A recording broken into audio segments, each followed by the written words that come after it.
fucking fan too. Maybe. So I'm excited. Hey, I'm a Mayhem fan, and we got a couple other ones in here, so we can spend. We got the whole fan base here, basically. Yeah, Hey, I know, there were 2 guys from last week, which was weird as fuck too. Oh, I'm sorry, half the fan base. so we're the only people on the planet that are excited about Fate going anywhere, so that's awesome. I mean, LA is actually happy that Fate left for whatever reason, because he was benched the entire time, actually. They wanted to see him play. Well, that's going to be interesting. Who did we? So are we just gonna riff on stuff, or are we gonna we got like a set order of things, or? Do you have the? Did you see the notes doc? Yeah, scroll up in the chat here. Oh shit! Hold on. You got 222, OW workshop, second half, patch notes. Okay. Cool. Patch notes, and then I don't really want to go too far beyond 2 hours, just for the sake of everyone. Yeah, I'm with you on that too, man. Sake of sanity, but 3 hours in is when you get the good stuff, right? Yep, that's why I've never had a good show in my life, and I never will. I got the last section. I have a feeling we're probably not going to get to it, but I got it there just in case. And then I want to leave time for Twitch chat too. So I'm going to try to keep things moving a little bit. I'll chime in and talk about stuff here and there, but for the most part, you guys talk about what you want, and yeah. Who's Twitch chatter? Who's Twitch is who's streaming right now? You want, and, I'm going to be streaming it on High Noon Podcast. I think Bob who's is Twitch chatter? well. Who's Twitch I'll be streaming it. I'm also streaming on OWLN. High Noon Podcast. I think Who's Twitch chatter? I'll be streaming it. I'm also streaming on OW. High Noon Podcast. Okay. Is what I'm streaming it from, and I'm technically the host, so I don't know what that means, but that's what. I'm gonna join everyone I can, though. I'm going to go live now so we can get a brewing. I've got the tweet ready to go. Boom. People can ask questions in Twitch chat, but it's going to be better if they use the hashtag OwlPodQ. So if you want to put that on your streams, that way I can see everything from everyone's, because I can't obviously see everyone's Twitch chat except for mine, and depending on how many people we get in the Twitch chats, it might not be there. Okay, let me actually make one more thing. One is the loneliest. Jackie Chan cartoon. Love that. Yes. One more thing. My childhood. 10 points for Gryffindor. Gryffindor was a wannabe class.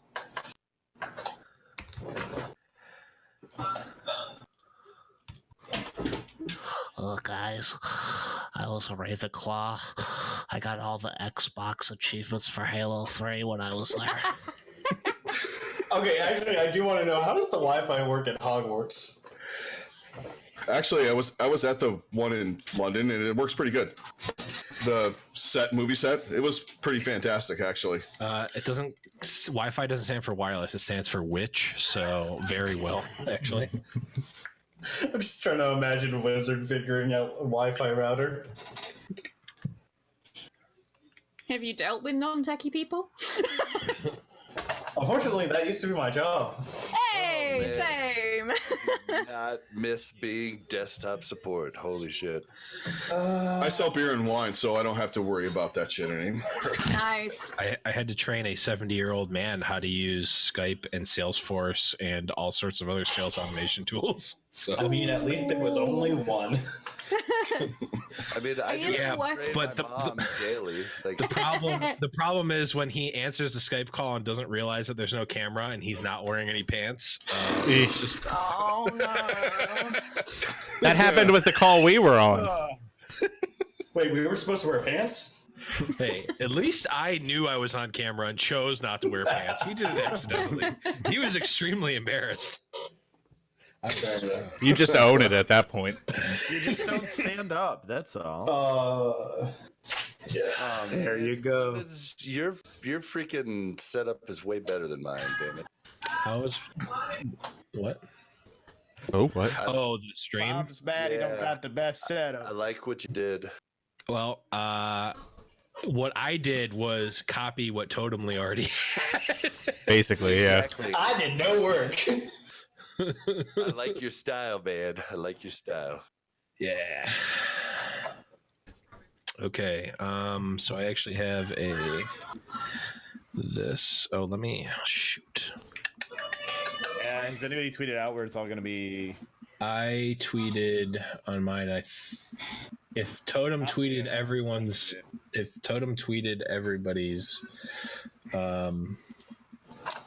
I literally copied Totem's tweet again. Yeah, we got the ping Yeah, I was gonna and say, have retweeted. I copied everyone that was in Totem's original thing, so blame him if you're not in it. Nice. It's the podcast, not so that's why. Okay, let me do this real quick. We're gonna go to this, and then I want to post this in the High Noon Discord. Do I have anyone in chat? Do I have a mod in chat? No, not yet. Okay. 6 minutes. Everyone, take that notification, everybody. Oh no. Wait, are you putting the at everyone in the middle of an announcement chat? What's the point? It's at the beginning of the announcement.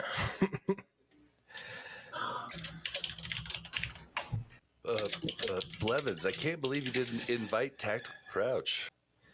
I was not involved in the invitations I for know. this whatsoever. It's an inside joke at this point. Oh, okay. I'm gonna need Reddit, explanation. It's not lit that on inside of a fire. joke. It was all over lost Reddit. their shit. Can't believe you didn't get Oversight or Tactical Crouch in there. And think to myself, fuck with Thorin. Thorin would never agree. Like, I can maybe get Monty. I've had Monty on our recap, but like that's a maybe. Yeah. They're enjoying off time right now anyway, so that would be even harder. Yeah. Yeah, he's off in Morocco or something like that, from what I Yeah. saw. Yep. I mean, and then tactical crouch. I just want Volamil. That's all I'd want. That's what I said. I said John is cool, but like you need the analyst from the show. Volamil's my boy. I don't know. I certainly don't could have like gotten them all. Vol. I mean, I had nothing like to do that with the podcast. invitation for this, though. You just send out that bat signal, right? Literally, that's what I do. And he's like, yep.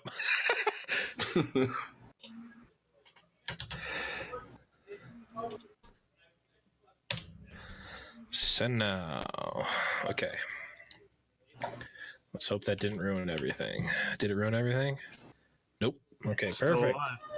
All right. Looks good on my stream, so Okay. All right. So, does everyone have the notes doc, or has everyone seen the notes doc and is Yep. okay? Mhm. Overtakes. I don't know what you want to be referred to as, but if you could put that on in the notes doc for the crew, so I can. Let me get to. I didn't see the note stock. Oh, there it is. All right. You got it. Yeah, this thing was scrolling too fast. All right. Oh, fucking hell. Okay. Just call me Misfit. Misfit. Okay, cool. Perfect. All right.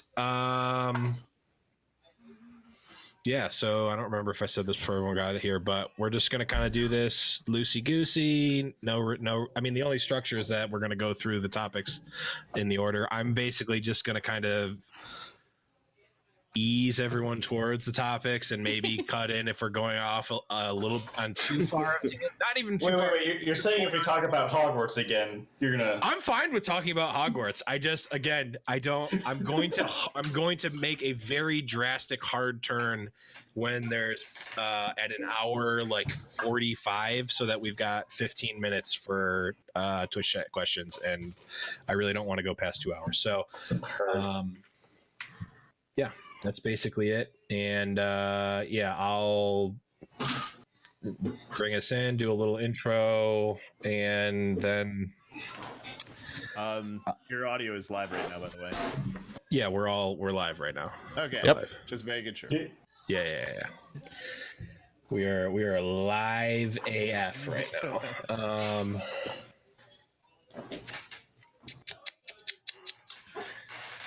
Does anyone have any questions? Bob, or you're comments muted. or anything? Oh, sorry. Do you like my shirt? Fuel House. Fuel House. Oh, they have Fuel House shirts. Nice. I got What? Okay. Shocker that Bob has the Fuel House shirt. they were giving them out free, and I got a bunch of like really actually nice pins from the Dallas home game. I was going to say, was that at the Nice. homestand? Yep. Immensely That was so jelly. much fun. Yeah. They were giving them out free, and I got a bunch of like. Someone's playing the stream. Yeah, somebody's got the stream playing. How did I That's know? me. Oh. Well, we I thought my can't- phone was on mute and it wasn't. Sorry. Well, that was one of the less offensive things that could have been playing. Alex, thanks for the sub, buddy. Okay, we're gonna be starting very soon, like now-ish. Okay, guys and gals, Hi. hope you're ready because we're gonna be we're gonna be fixing the ship as we fly it, if need be. All right. We're going to go away for just a second. I'm going to mute us.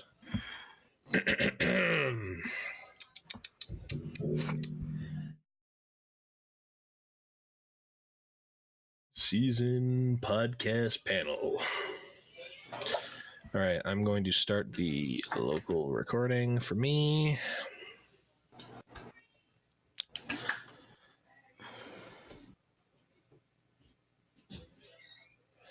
All right. All right, I'm going to unmute you guys. I'm going to unmute me and go in 3, 2.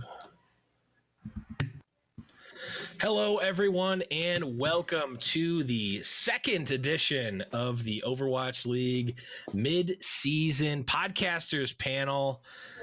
Brought to you by, I don't know, basically every Overwatch podcast that's ever existed. Except Tactical Crouch. Yeah, I'm And not Oversight. making any Brought to you by Tactical Crouch. I'm not making any comments. I was not involved in the in recruiting people for the show. I was not asked to do so, so I didn't.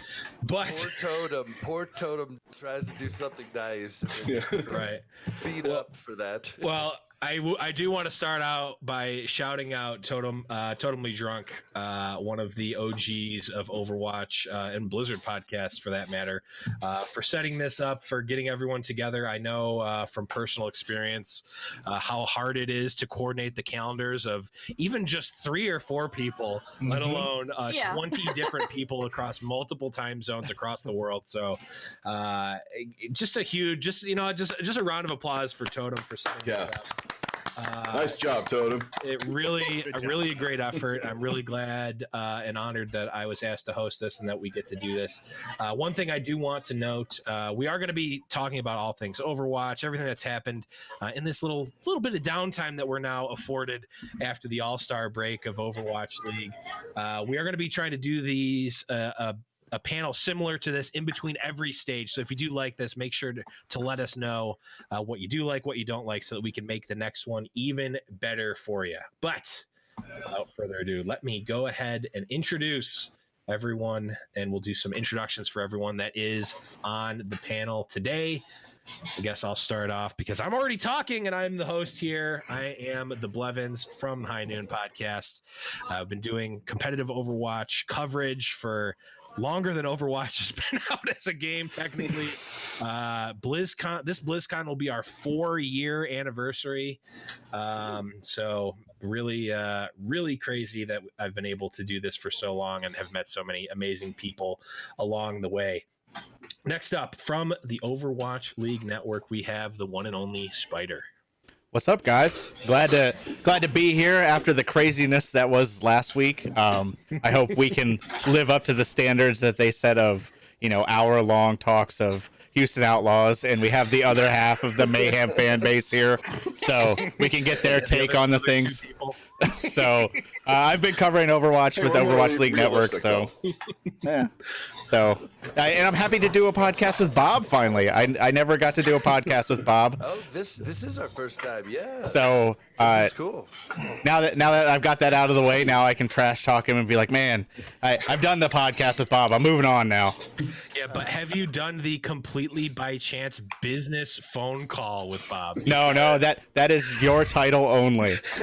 And as we talked about in story real quick. So it literally happened. Yeah, I'm sitting there on this call, and I'm not going to mention the companies. We'll leave that completely out of it. Yeah, but it's also completely mundane and not interesting. Just normal, boring work shit.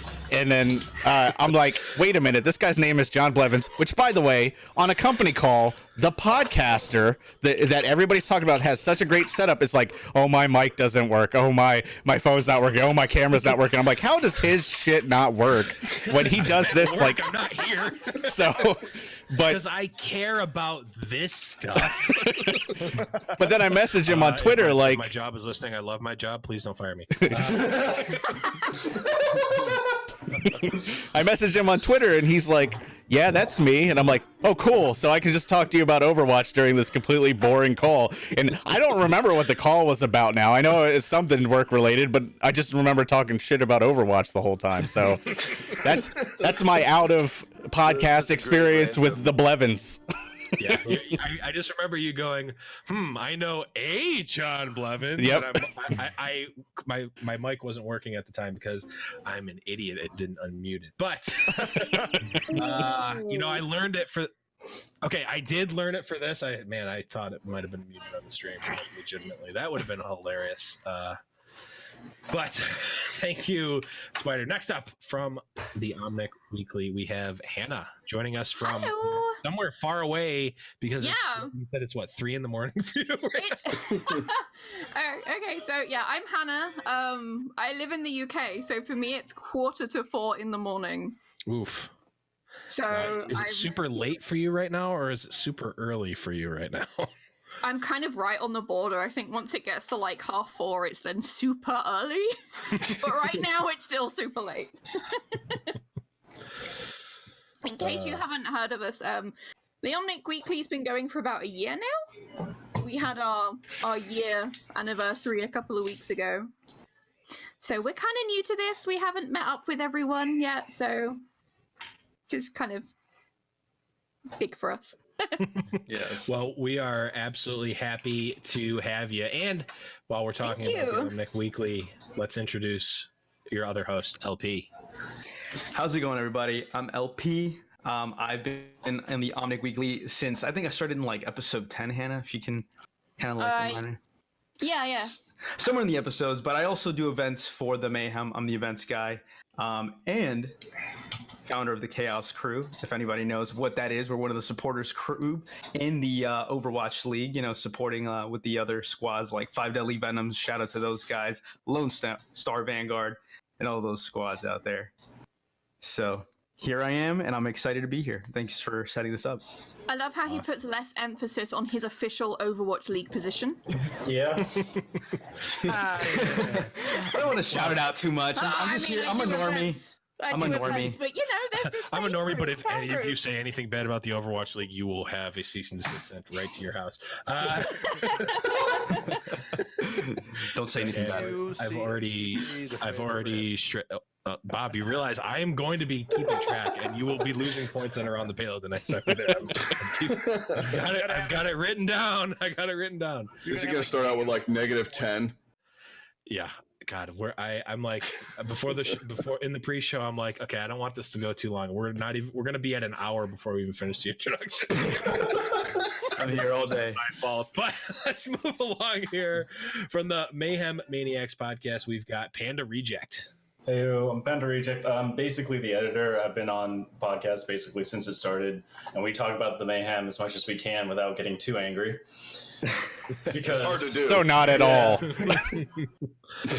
We've had some good news recently and some very confusing news to talk about, but yeah, we talk about everything Florida Mayhem as much as we can, including speculation on like stuff that we can and cannot talk about, like where are we going to put our stadium, which has been a question 3 times in a row recently. But yeah, So I do have a question for you. On your podcast, do you say one thing and then like a month later go, well, actually, we're going to do the complete opposite just to follow like the team standards that they've set forward?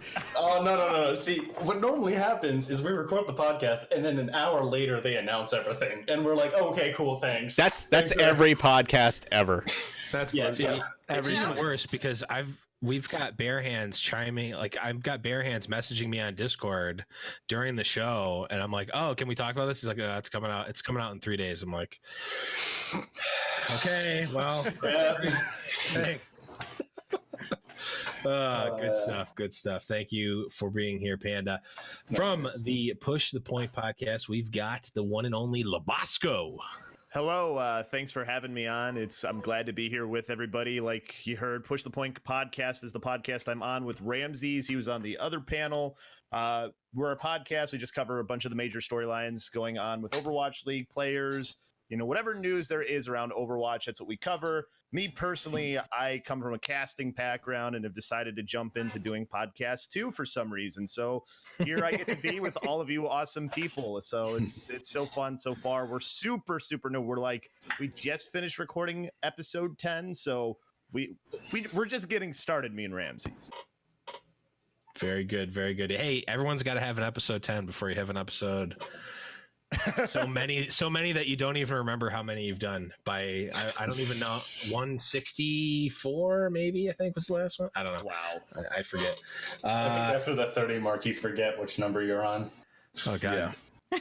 I'm trying to think like what we were talking. I was probably talking about how we were probably complaining about how there was IDDQD the player, not the team, and how, I don't know. We're going way back. There was the team and the player, and it was confused. Yep. Yeah, and Hexagrams was so good at that. I need to have like a throwback OG podcast where we talk about the Go Suit Gamers weeklies only. So good. But we've also got from the Broverwatch, Calder. Hey, how's it going? I'm Calder. Adam was on the other one before this. We basically are just a casual podcast because we're not great at analyzing the game, but we do sometimes. We just like to have fun and make jokes about it and stuff like that. So, yeah. Sounds more fun than analyzing, I'm going to be honest. Yeah, analyzing is dumb. Hey, dude, if Brent can analyze, you can analyze. That's true. Wow. Okay. Fired. Brent, I'm sorry. I will buy you a drink for that. You just got to do what you love, man. We appreciate it. Might need to Up buy next. more than one. Yeah. I've heard he can throw him back. Oh yes. Oh, he's fun. He's a good time. Yes. He's a good time. But speaking of good times, up next we've got from the Owl Recap, Blazing Bob. Hi, my name is Bob, and I'm an owlaholic. Hi, Bob. Been waiting to say Hi, that? Bob. How long have you been waiting to say that? Was it before or after the call started? A bit halfway through your guys' introduction. I was like, I'm gonna put my own spin on this. But yeah, no, I'm from Al Recap, formerly of Watchpoint Radio. I do Al by the numbers. I really love the Overwatch League, and we like to talk about it. But yeah, the podcast basically it does some analysis. We usually have a guest on every week.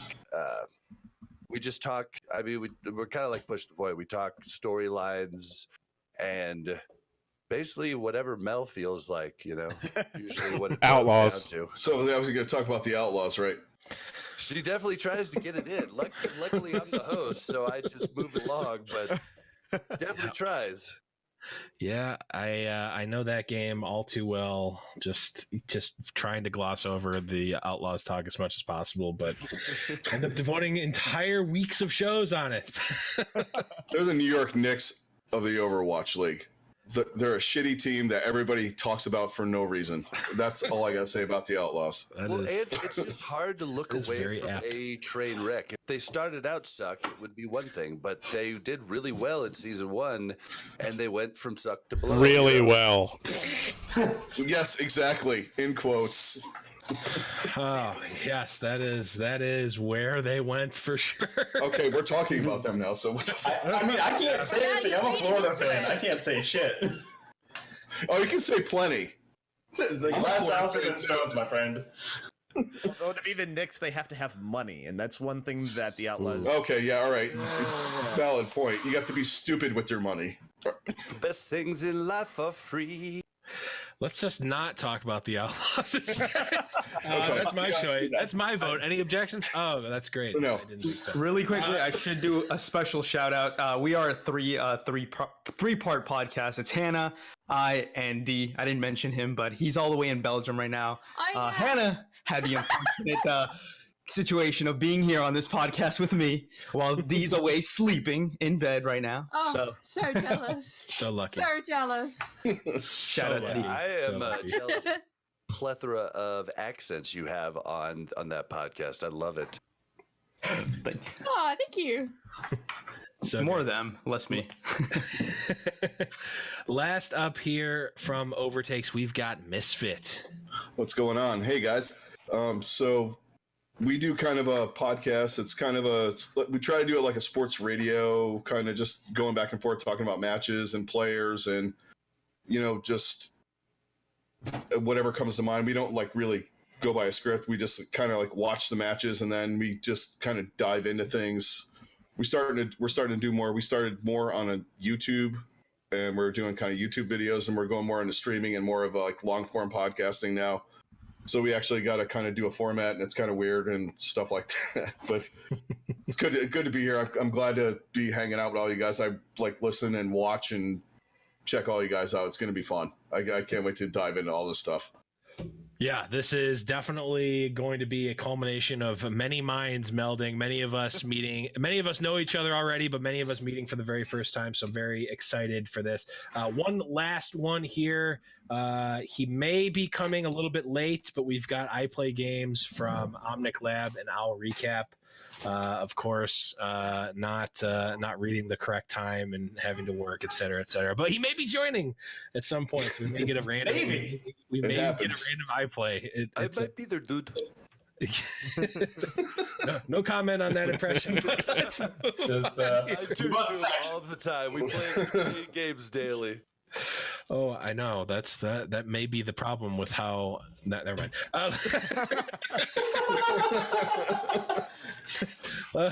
Well, before we get too deep into that, let's go on and talk here. I'm just going to start it off big here, folks, because this is what's been talked about for almost this entire season now. Coming into this season, goats. It's boring. People don't like it, et cetera, et cetera. Hey, look, I got my goat shirt on. Wow. I can't believe you said such a bad word on the podcast. I know. I'm saying the B word here. Yeah. But Ooh. Oh God, Bob! I wish I had my You're not shame belt. I vulnerable wish I had. right now. Actually, hold on. I have my shame belt ready for you. Shame! Shame! But in the vein of that, there's been much talk about the 2-2-2 lock discussion being implemented in Overwatch League. And let's just tackle it here. Is the 2-2-2 support 2 DPS 2 tank lock? Is that something that's good for Overwatch League? Is it a great idea? Is it a terrible idea? What do you think about it? Spider, let's start with you here, bud. Oh boy, I've only ranted about this on our show for like the past 3 weeks, and then Totem had to cut me off this current week because I was really going off the rails. So I'll keep it restrained. 2-2-2 is a good thing. It should be implemented based on previous esports, and everybody else can argue about it from there, but I really think it's a good idea. I think GOATS is getting a little stale now. I know the pro players are tired of it. I know Reddit's tired of it. I know everybody else really doesn't care that much based on viewership numbers, at least right now. But I am tired of talking about it. So yes, implement 2-2-2 immediately so I can stop, talking about 3-3.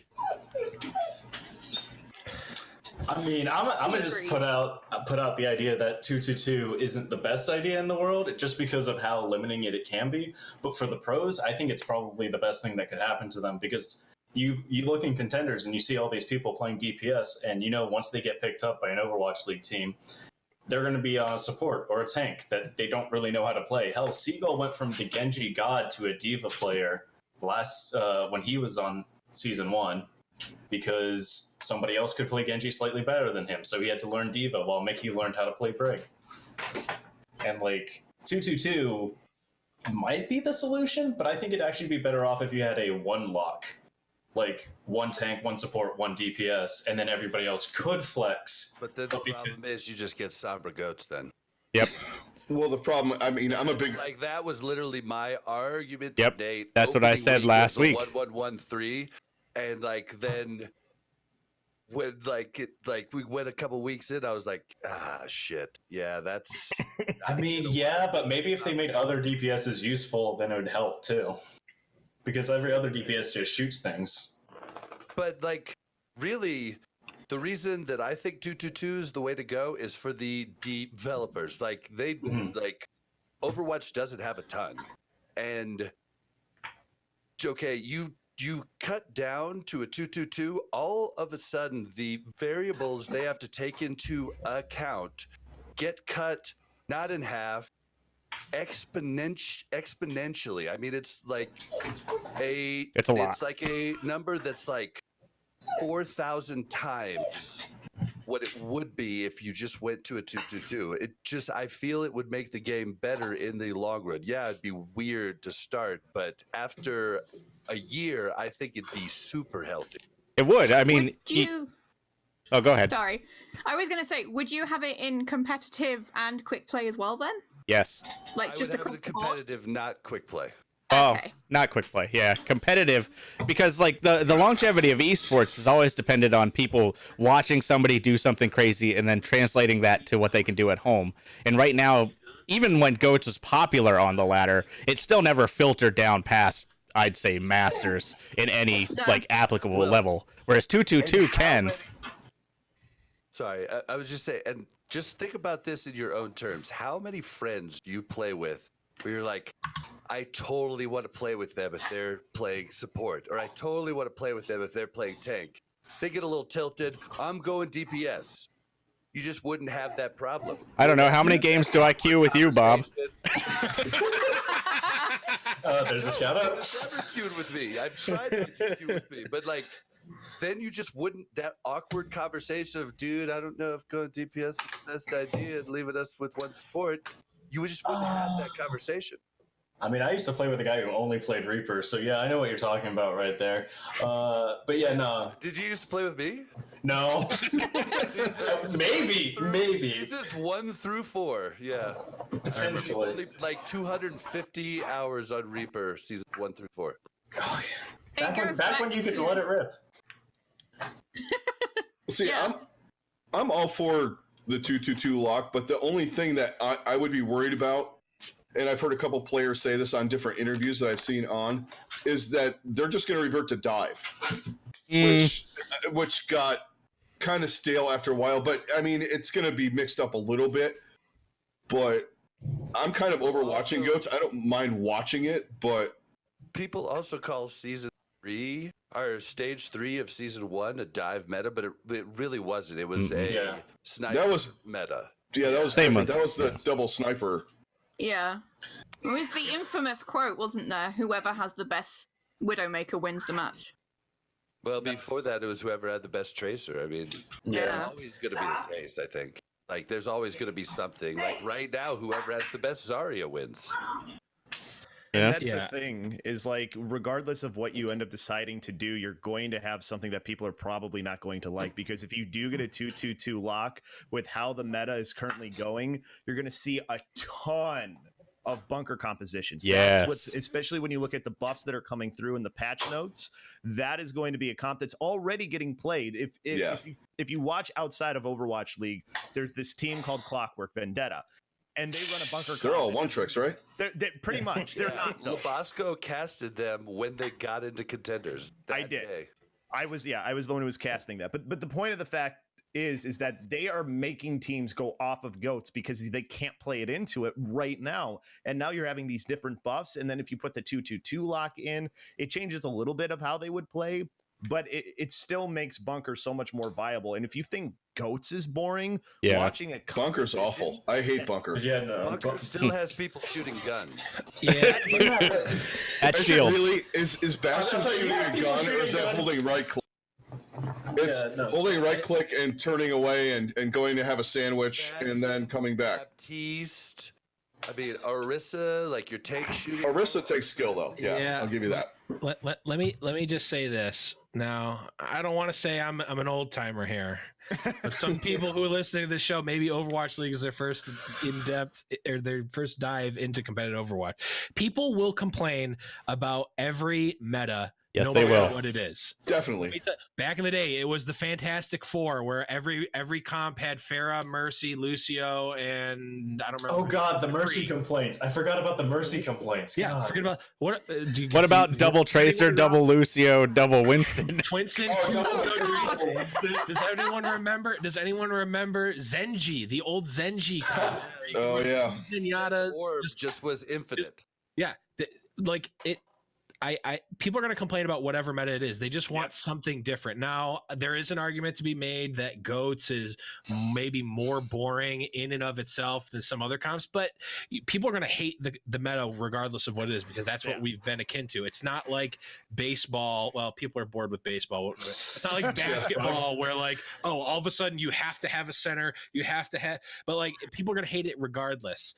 We need something different. And I think with the unintended consequence of 2-2-2 is that it's going to it will get rid of 3-3 inherently, but what I think it's going to do is it's going to create the best thing, and I think it's going to make it less possible for there to be rock paper scissors. I think it's going to be the best thing always, and there's going to be less variation. It's like, oh well, I can't bring out this this weird Sombra comp that needs 3 tanks and a Sombra. Like I can't do that because it's 2-2-2. I think taking away the option to have more versatility is going to create something that's even more stale. Now maybe that comp will be more entertaining to watch than GOATS, but people are going to hate it no matter what. So that's my thought on it. And it kind of brings us into the next little subsection we have here for 2-2-2. If we don't have 2-2-2, Overwatch League has said that they're not going to implement it, at least right now. Mm-hmm. Is there something we can do to maybe nerf tanks, increase damage for DPS? Is there some way that we can maybe get incentivize people to push off of 3-3? What can we do here? I toss it. Go ahead. I would toss it up to a lot of DPSs are kind of useless with their kit compared to what supports and tanks can do. Because what I've noticed, the reason why GOATS works so well is because, first of all, the survivability of tanks, the healing per second compared to like all the other tanks, to the DPS is what you've got 100 to 200 health pool versus tanks with 400, 500, and the armor. A Zarya and a Lucio stuck on payload for a couple of minutes. It could be stuck on a payload for a couple of minutes because the survivability is just so high. Meanwhile, a DPS, even Reaper, would struggle to kill them because of the Halo healing, the Lucio healing, and the Zarya bubbles being rotated properly. God forbid, what Soldier 76 has the only healing that could heal his teammates out of all the DPS, and even then you all have to stand in a certain circle. Like, the survivability and the objective time is what really helps keep goats alive, and unless they change something about objective time and that, I don't really see it changing without the 222 lock. And I think history has shown us if we do nerf tanks, all that's going to happen is all of a sudden Ball is going to be the only tank played, and it's just going to be a ton of DPS. And I don't necessarily want that either. Like, I want to see all the characters played, and I want to see teams who signed DPS, signed support, signed, tanks, be able to play all of their players. I've always been a big proponent of, if you just make like Rhine and Brigitte's melee not pierce shields, that would be enough to fundamentally change goats enough that DPS would come back forward. Just because of the fact that the whole point is Rhine wouldn't be getting alt charge, Brig wouldn't be getting alt charge. You'd have way better shield break in pretty much any other DPS at that point. And I think that would be enough to do it. You're not fundamentally breaking Rhine. You're not breaking Brig. You're just basically balancing them around shields.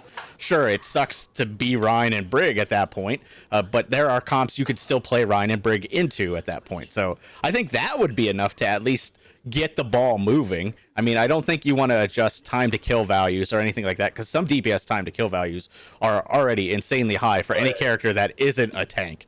So I don't think you want to bump DPS up. I think maybe bringing healing down as a whole might be another good idea. I think maybe bringing alt charge down as a whole is a good idea.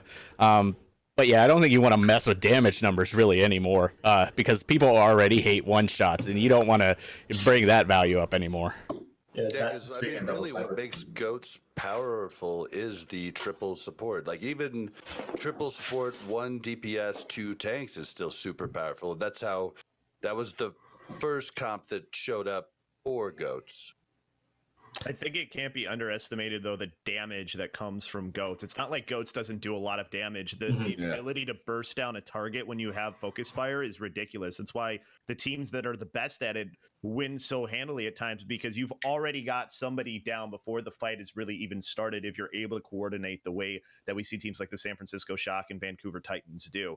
So healing, I think, is something that definitely would help if there was less healing. But tanks as a whole, the role of a tank is not supposed to be as a damage dealer. And I think this is one of the biggest problems, too, is that you have tanks that are built to do damage. They do so much damage. They do damage. Some of the tanks do more damage than DPS characters. So I feel like I oftentimes have golds as Ryan and goats. Yeah. So you have across the board this issue where your tanks do too much. Because it's not just Reinhardt who does a ton of damage. A high charge Zarya does insane ton of damage. I mean, look at the numbers for Overwatch League right now as far as the top people who get damage. It's all of the Zarya players. So those are things that I think have to be taken care of too, where your tanks are supposed to be doing the role that they need to do, which is be a tank. So they shouldn't be doing as much damage across the board. You just made me think of something.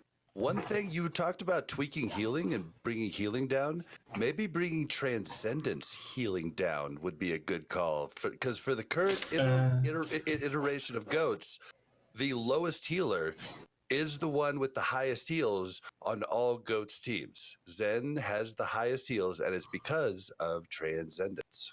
Or maybe nerf his alt charge rate so he doesn't have it every fight the way these Zenyatas are playing. Maybe. That could be harder to get it off of Discord, probably. And then, I mean, also add on top of that, goats is all about getting on top of the enemy team, right?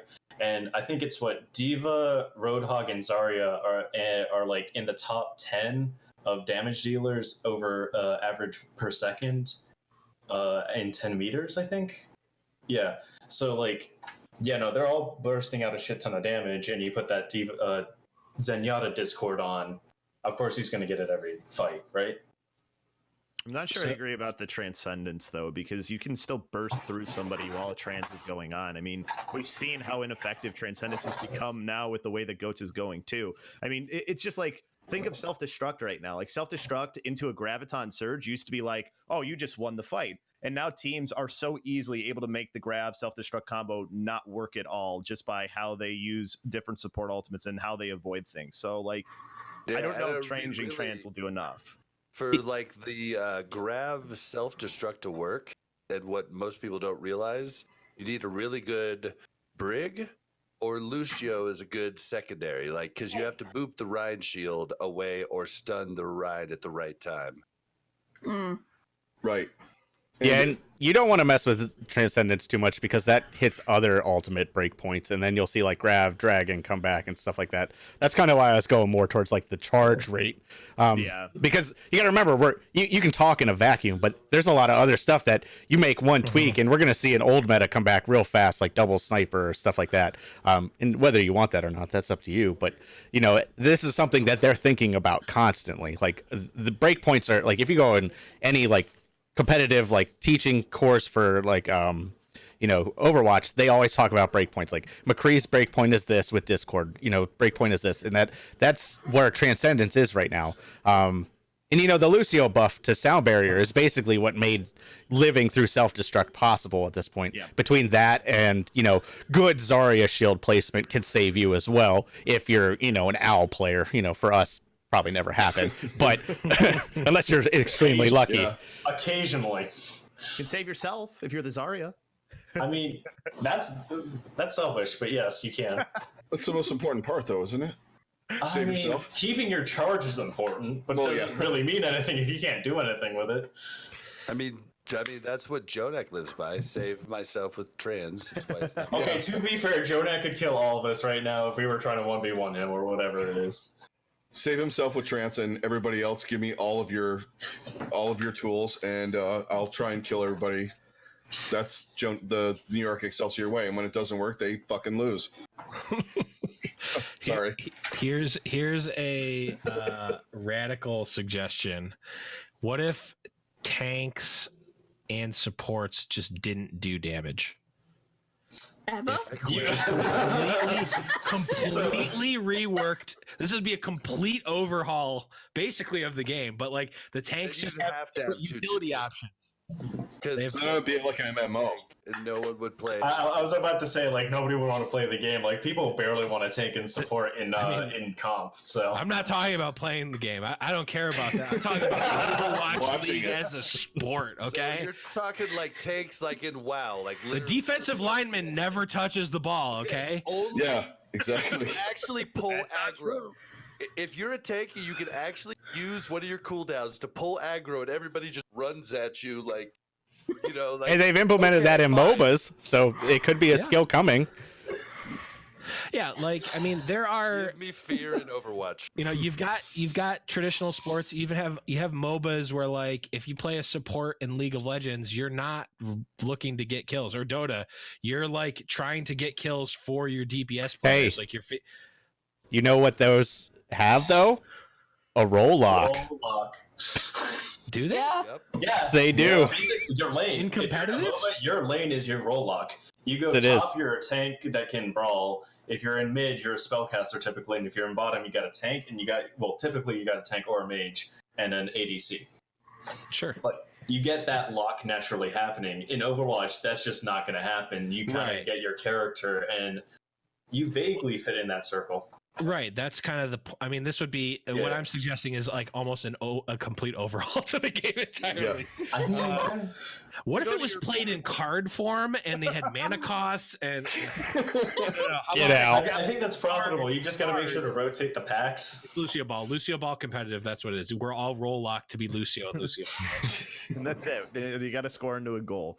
Yeah. Well, it's funny though because you mentioned how football, like certain positions don't touch the ball, which they can touch the ball. They can. Lineman. Think of a guy by the name of Khalil Mack. He touches the ball a lot and takes it away from quarterbacks. Graduated from my alma mater, University of Buffalo. That's super Nice. cool. Shout out to UB. So you still need them to be able to do a little bit, but this goes back to what I was saying about, tanks. Right. Mercy has a gun, right? But like, Exactly. like the Mercy type character, where like Mercy can shoot, Mercy could kill, but how often do you have that pistol out unless you're like an aggressive Mercy? Like you can be, just like you can take, right? You can take certain like. I'm gonna be really outdated with my League of Legends knowledge, but you can take like certain like spellcasters and put them in the jungle. Like it's bad, right? But you can. Well, given to any pro, they can pull off some crazy stuff. Like Blitzcrank middle has been a thing before, which is weird to watch either. But that's League, not Overwatch. We should talk about right, but that's what, like you can do anything with these heroes, but like right now, it's like Overwatch is not like at a fundamental level. There's not. What the problem is that there's not so much of a differentiation between a DPS hero and like a tank, for instance, where like, oh, this is very clearly a tank. It's really like a tank does like 85% of the damage and has 100 plus 100% of the health as a DPS. So it's like, obviously I'm going to pick a tank here. Like, why would I pick a DPS when I can do almost as much damage and have twice as much health? Oh yeah, no, Diva's what got never-ending ammunition on shotguns versus Reaper. Which one are you gonna pick? Right, and can block it. Like it has 2 lives. Like this, it's just not close. So like maybe my suggestion of make tanks not deal any damage. Maybe that was just a hot take here and a bold claim. Extreme. When we refine it down, that's why we have this panel here is to take my stupid idea and refine it into a kernel of something. That's we differentiate the roles more.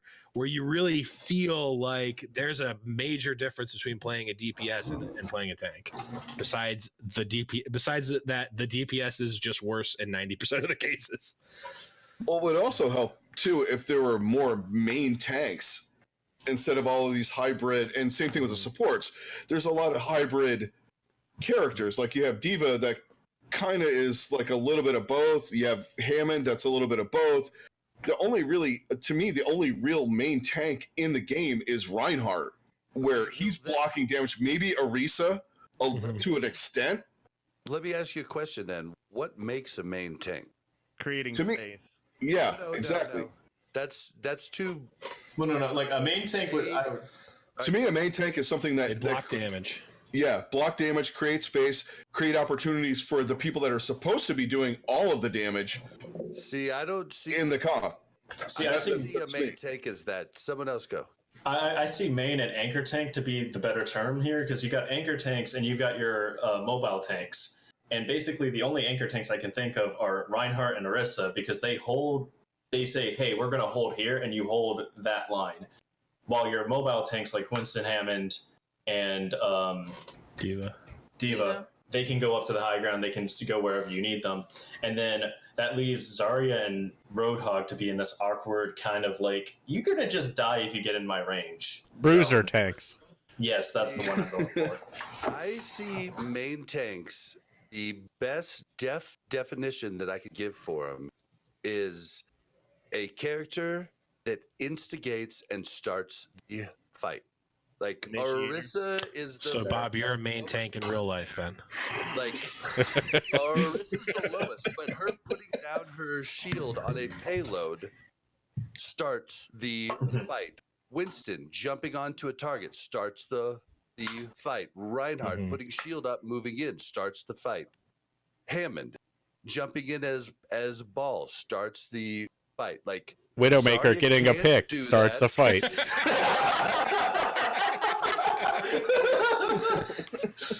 Yeah, Zarya can't by eating a grab into the. Yeah, Zarya can't. Roadhog can't.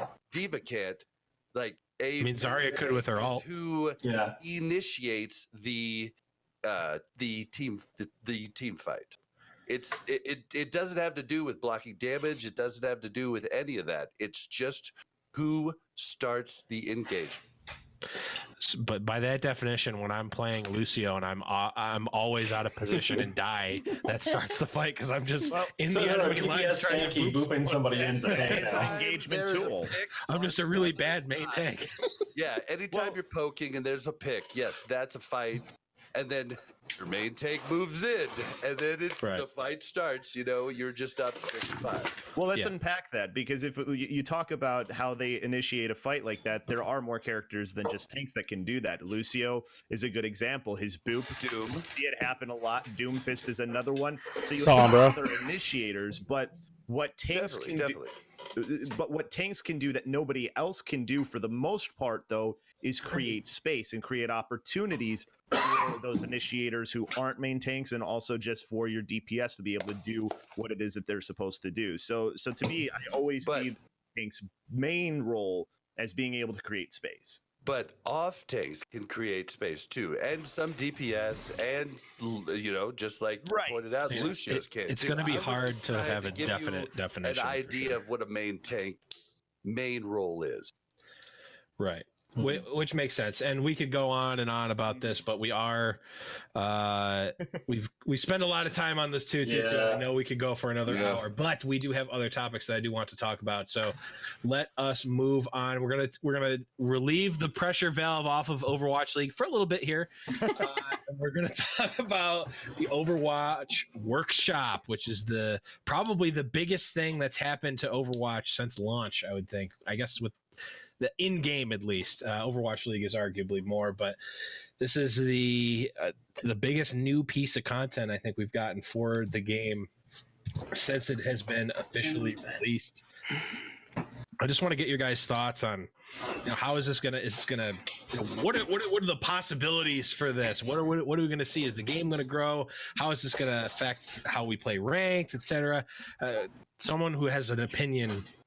I don't know about you guys, but I haven't touched workshop mode. I'm like, I asked my coder buddy, I'm like, how does it look to you? Do you want to program something cool for me, man? And he's like, yeah, maybe not. But I mean, like I said, I love playing the workshop modes. I've seen the Smash Bros. The McCree hot potato is a lot of fun. But other than that, I can't even touch just working on the workshop mode. Well, I'm loving it at the moment because, all the crazy ass modes. But one of my favorite things is just all the training modes that I can find right now. Yeah, And exactly. It also lets me see how inferior I am to other people because they'll post their like, oh hey, here's the thing I'm doing, and they hit every shot. And it's like, oh, I can do that. No, I can't. Did you see the moving target one for Farah? Oh yeah, no, the clay pigeon one, yeah. Yeah. That was the one where I'm like, oh, I think I could do that. No. I'm totally good enough for this. I really like the Reinhardt trainer because I think it's awesome. Literally is no way to warm up with Ryan in the practice arena. It's just a little waste of time. But like this is great. It's just like it spawns a Ryan somewhere or somewhere in a circle around you. He either hammers or charges. You have to either shield the hammer or counter charge. And it's a really good warm up. And it's a really baseline version of it. They could throw in more characters. You could have Ryans in there. You could have Anna sleep darts in there. You could have a hack, coming up behind you. There's so many things that it could train, and it trains you listening. And I mean, it's phenomenal. It was great. I've been using it every time that I've played prior now. Yeah, I mean that's the big draw to it. I assistant coach a amateur team, and we've automated scrims with it. You can have it auto reset maps, do all kinds of stuff like that. So there's a lot of cool possibilities to it. And we're forgetting the biggest upside to it, right? The biggest upside is it keeps Blevins out of competitive because he's only playing gun game. True. I mean, if that's how you want to it. Yes, Boyer, what are you talking about? That is a word to use for it. Hey, all I'll say is that when I play Moira, I've got gold everywhere, including my rank. You shot yourself in the foot there. You're not one of those Moiras that refuses to switch because, I've got gold on damage, are you? Oh, no one ever asked me to switch because they know the alternatives are so much worse. That's every Moira. I only know how to play Reaper. You don't want me to play another character. That's the problem. Oh. I think I'm all like, this is the level 1. Like, get the trainers in there. That's great. I think they can expand upon those. That's amazing. I love the fact that, like, if I really wanted to get better at something, like, yes, you can play scrims, yes, you can play, like, but it's hard to get real scrims if I'm not like super dedicated. I don't like do a bunch of extra stuff outside of the game, like go on Reddit or Discords or already know a bunch of people. It's hard to do to get real practice like that. You can play rank. No, you never play rank. That's not. I mean, the other thing is just making sure you get warmed up before you go into ranked, because right. You can't go into quick play and get that done, because who's taking quick play seriously? No.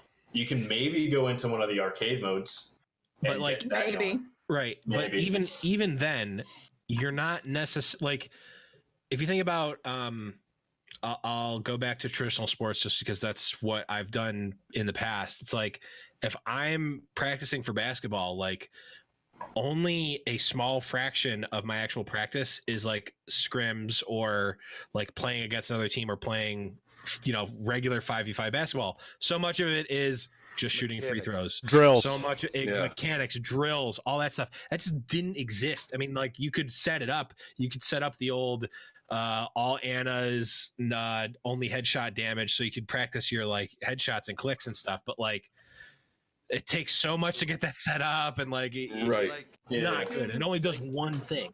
You can take it back to like, okay, martial arts. Like, everybody that's never done martial arts is always like, why did they just punch across the room and then punch across the room back? Why did they kick across the room, kick across the room back? Because it's mechanics. It's literally it's training muscle memory. So when you're attacked, just react. You don't think.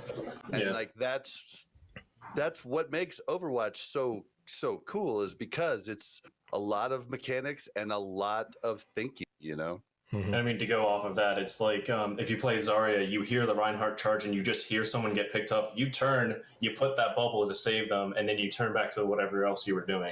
Like, it's training your brain like that real quick. But the other thing I would also like to mention with the workshop is I love the fact that all of the maps can be saved to these tiny codes, because that just saves so much time. So much. Yeah. Because there is no way I'd be able to reprogram half of the list. Because I tried opening up one of the ones and like, oh, how did they do this? And I look through the list of commands. I'm like, okay, cool. I don't know how any of this works. Another big factor on it is for the people that truly believe that they can balance the game better than the developers. So in custom games before, we had bring damage down, bring healing, bring health back, healing up, yada yada yada. But with the workshop, you could have made the change that just recently happened to Diva, where you make Matrix 10 meters instead of 15. You make Brig stun 6 meters instead of 8.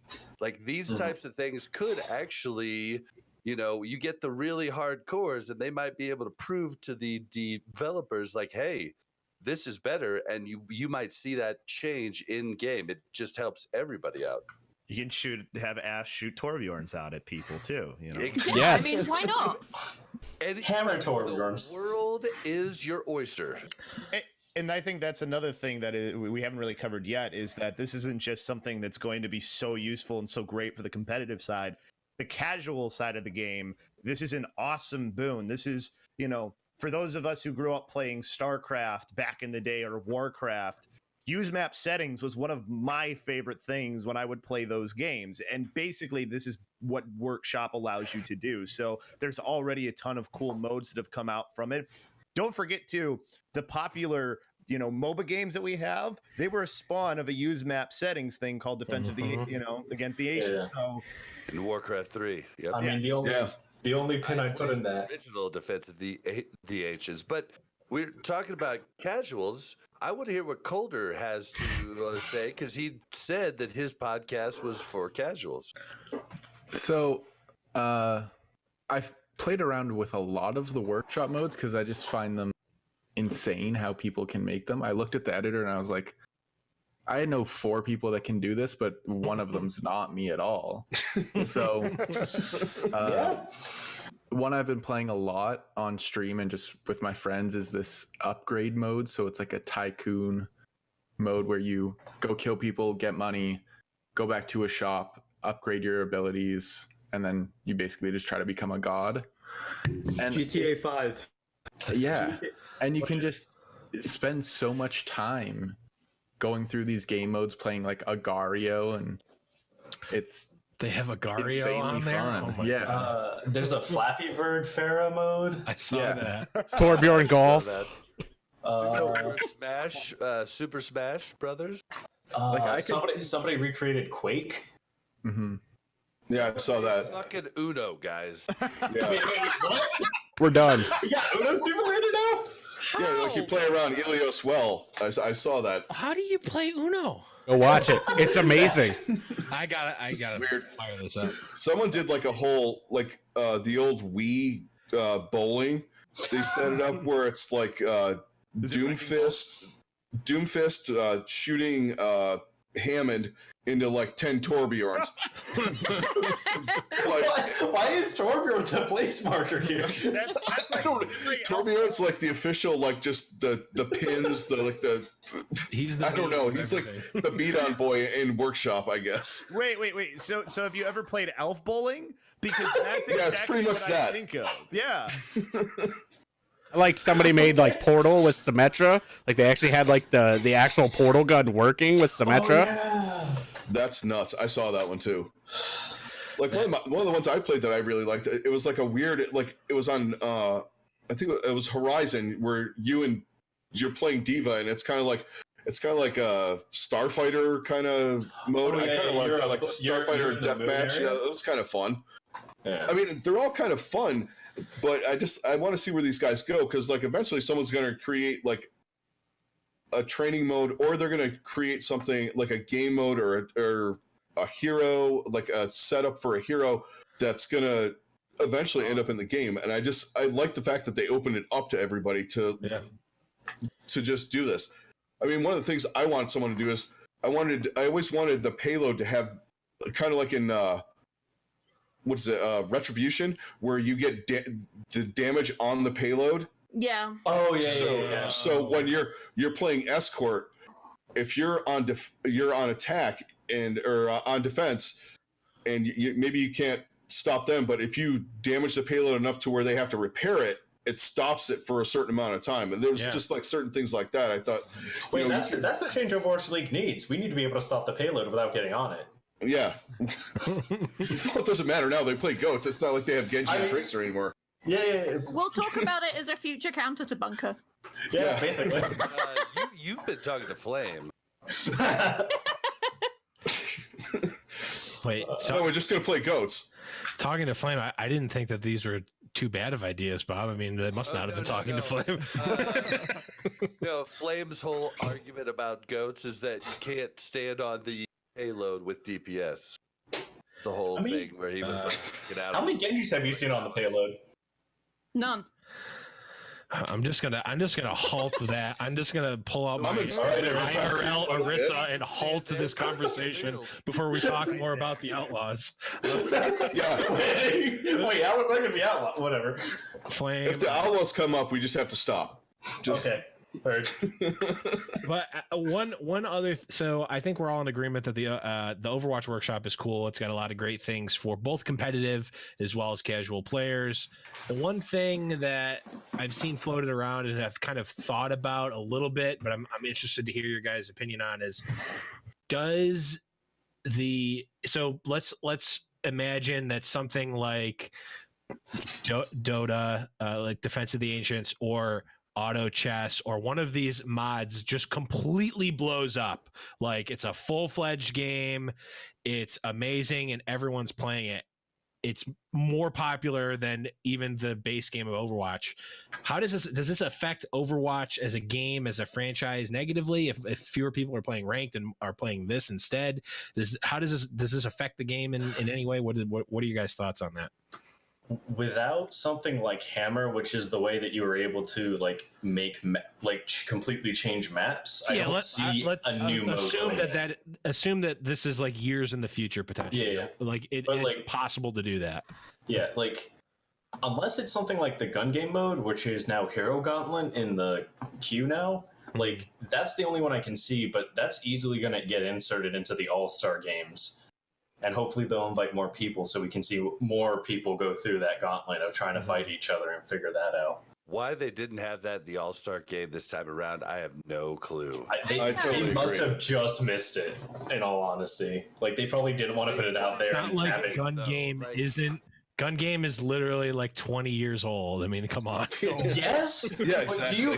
do you not want to see Fisher go from player to player to player, or J. Jonah No, that's go what I'm from saying. character to character? They could have put it in the game because the mode is like 20 years old. It's like, oh, we just missed it. Sorry, Gun Game just came out. No, No, not really. it's like older than I am. Okay. They are during it. But no, like, do you want to put that on stage and it fail midstream? No, I Does it just look want like the there's developers to work better. I They'd always be want. blast. It would feel. It'd be great to see someone that you wouldn't expect win, like, you know, someone like Ameng or something like that. Just go through the gauntlet and beat all of these guys that you're expecting to, you know, be like DPS gods or something like that. I think it would have been freaking awesome. It would have been bump. He would be speed running through the entire thing as fast. Yeah. It would have been bumper. Come on, we all know it would have been bumper. Sleeping on the guy Gesture who beat the yeah, this is true. Maker. True. All right. Well, that's I think the Overwatch workshop, personally, from my standpoint, I talked about something like this literally before the game was out of open beta, right? Or before it was in open beta, rather.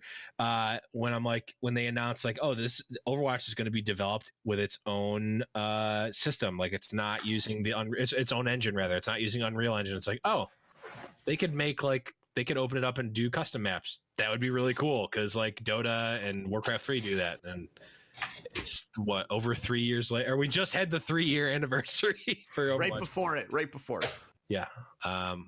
So I'm happy that it's here. I'm very excited to see what they do with it. I just hope I hope that the standard Blizzard perfectionism and the corporate overlordedness of Activision doesn't get in the way of a cool product like the workshop. But let's turn the pressure valve back up in Overwatch League and talk about the second half of Overwatch League. Obviously, we have done the first 2 stages for season 2, and we are moving into the second half here. We'll start off here by kind of piggybacking on our discussion before with 222. As of right now, 3-3 seems to be the way of the meta for the foreseeable future. If that's the case, are we like just locked and loaded seeing Shock Titans finals for the rest of Overwatch League forever? Like, is this our fate now? I mean, low-key fate on Mayhem? No. Yes, fate on Mayhem is technically true. I mean, like, there is stuff like changing around the league. I mean, okay, yes, that's a non sequitur, but honestly, like, there are trades moving around. Like, the league is still changing. So I'm not going to say, like, oh, yes, it's locked that Shock and Titans have to happen. But I'm going to have a little bit of hope that the Justice, the Mayhem, the Valiant are going to get some stuff together, so then they can go either slightly further up, win a few more games, shake some things up, because once the Titans like start losing games in any way, shape, or form, that's really where you can tell. Because what was it? The Dynasty was the people who we thought were going to make it to the top, and then Spitfire kind of like undercut them at the last second and made it to the finals or won the finals. I'm remembering that right. Are we talking stage 1 of last season? I'm trying to remember which order. I'm mixing it up again, but like, well, coming into the season, everyone thought the Dallas Fuel, who was formerly Envious, and the Seoul Dynasty, who were Lunatic High, were going to be the top 2 teams. Yeah, and then that was was the consensus, and it just did not pan out that way. Yeah, Kai and the Seoul Dynasty were just like, let's just roll the dice and see who we're going to play today. And well, they kind of went Korea. Their coach was kind of the Korean Kai, so you know it went the same way. putting Rouge Hong in on main tank, kind of like Taimu. It was just doing weird shit. It's the same thing, more or less. Yeah, but do we need? Is it going to be trades that fuel this change? Is it going to be teams adapting? I mean, are there? If everything stayed the same today, are we just gonna like? Is there anything in the like? What can we see here? I mean, I'm not complaining because these stage finals have been great, and I do like the story, even though neither of them are my team. I do like the story of like, hey, these two, no pun intended, titans of Overwatch League now keep seeing each other in the finals here. It's a cool story, just like it was cool the first 3 times that Cleveland played against Golden State in the finals. Then it just gets stale. It gets stale, exactly. So it's kind of a microcosm because it's all happening in such a smaller amount of time too. I mean, I feel like it's different with that because to me it feels like teams are. It's not like the Shock or the Titans do anything special in GOATs that put them so far above everyone else. They just run it better. These are things that coaching staffs and players should be able to figure out and give them a run for their money. Like, it's teamwork and cohesion that make GOATs work. It's not ridiculous skill, because if it was all about ridiculous skill, then the NYXL would still be a team that people fear. And obviously that's not the case. So I think it's more the onus is on the other teams to catch up to them than it is for like something drastic to change, because with how good those teams are and how well they're coached for Titans in San Francisco, I feel like they'd still be at the top regardless of what the meta is. Yes. Well, do you feel like they're going to do you feel like any team's going to be able to level up to their level with them increasing in skill constantly as well? I think so. I think that there's coaching staffs that are good enough that they can get these teams to a point where they can at least challenge them. Like, they should at least be able to challenge them, right? Like that is something that shouldn't be seen out of the realm of possibility. It's not like San Francisco and except for Vancouver. Vancouver had way more time in GOATs than any Owl team, but San Francisco, none of their players had more time in GOATs than any of the other teams that are currently in the league. So I feel like a lot of what happens is people making excuses for other teams' inability to get their teams on the right page to be competitive. Basically, San Francisco bought in. Yes. Yeah, well, I think is what happened. Overestimating the talent pool in coaching in the Overwatch League. I think most of them have no fucking clue what they're doing. Well, that's what I'm saying. I'm agreeing with you. Saying a couple of them can. A couple of them, not a lot of them. Yes. The problem is a lot of the you had your turn, buddy. All right. Yeah. I think the problem is a lot of the teams that are making moves are almost statistically eliminated from the season playoffs at this point anyway. Like, you talk about the mayhem and you're all optimistic. No. I love it. Moves. He's talking about just coaching. Right. But Like, we're talking long different sides of the coin. Yeah. Right, we're talking long term. Like, is it going to be Shock Titans Grand Finals? Sure, these lower teams, the Outlaws, the Mayhem, the Traffic Light Trio, as they've dubbed them, they are making good moves. Some of the teams, I was gonna say, the ones that are making moves. Right, the ones that are making moves are making good moves, but it might be too little, too late. Yeah, it's up for debate. And with GOATs, it's the problem with making moves when you're with GOATs is it's so much communication, so much coordination, and it's worth it to a point, but you can't expect it to work. Like, if you look at the two of the teams that dropped off in stage 2, Atlanta and Toronto, the Toronto lost Stellar, who was a fantastic Brigida. You had to replace that. That didn't work. And, even though he wasn't maybe necessarily the greatest, but DeFran left Atlanta, and they had to fill him in with, they had to put Baby Band. You had to learn different players' play styles. In this, it's not like last year when, okay, so say your DPS guy leaves and you bring in like another guy that's really good on Genji, like Philadelphia, for instance. They brought in EQL and put him in over Shadowburn, and he just like dominated. Mm-hmm. That doesn't happen with this. There's so much coordination. Even if you're making trades and stuff like that, it's not gonna bring you up to another level. You have to almost take what you have, and if you're a good coach, you have to coach them up, because if bring in other people, you're learning, like the Mayhem. I'm a big Mayhem fan. So you bring in Fate. I'm excited about it. But are they going to be able to work around him? Probably not. You're going to lose 4 games to start. 4 more games to start. I would say give him Mayhem trying to take and turn all Korean. Well, they had honestly, Florida. Like, how are you gonna pull talent? Like Seoul can pull. Like Seoul can always say, "We'll go all Korean." Even the Chinese teams could.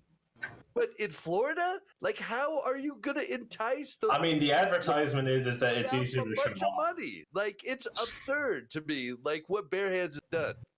well, they could have actually they could have had a good mix. Honestly, they could have had a good mixed roster with their contenders team and what they had going on. Ish, Yeah, I guess. they could. Why? They could have.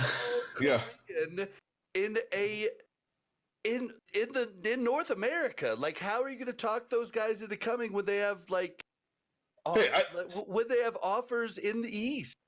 I live in Cleveland. Sports dumb fuckery is just pretty much the way of life here. It's like the opposite of sports magic. It's Have you seen Florida in general? We got the Bucks. We got the Tampa Bay Rays. We traded away our best player. We got the Lightning, who threw in the first week. But you have Mickey Mouse, so it's okay.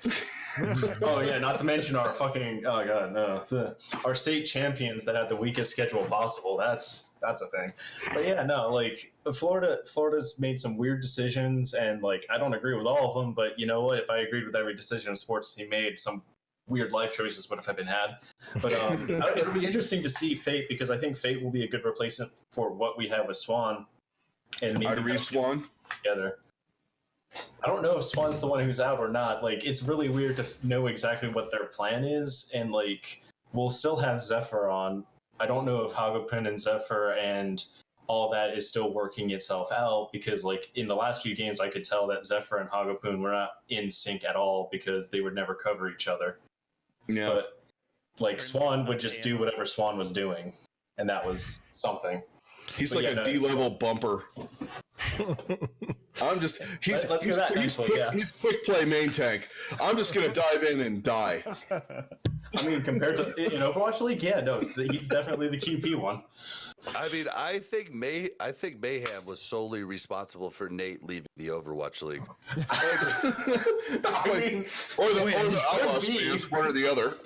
I just jumped into the crazy. So this is the reason. This is the real reason why Nate left for Fortnite, guys. Because of Mayhem. I thought you were going to say this right here. Yeah, I was expecting like a big punchline there. I thought it was going to, because on our I podcast was he just said it trying was. to give Blevins a transition. It's literally because of this podcaster panel. Bob, that was trying to fit a square block into a round hole if I ever saw it. He started pounding it. Fit it for a second.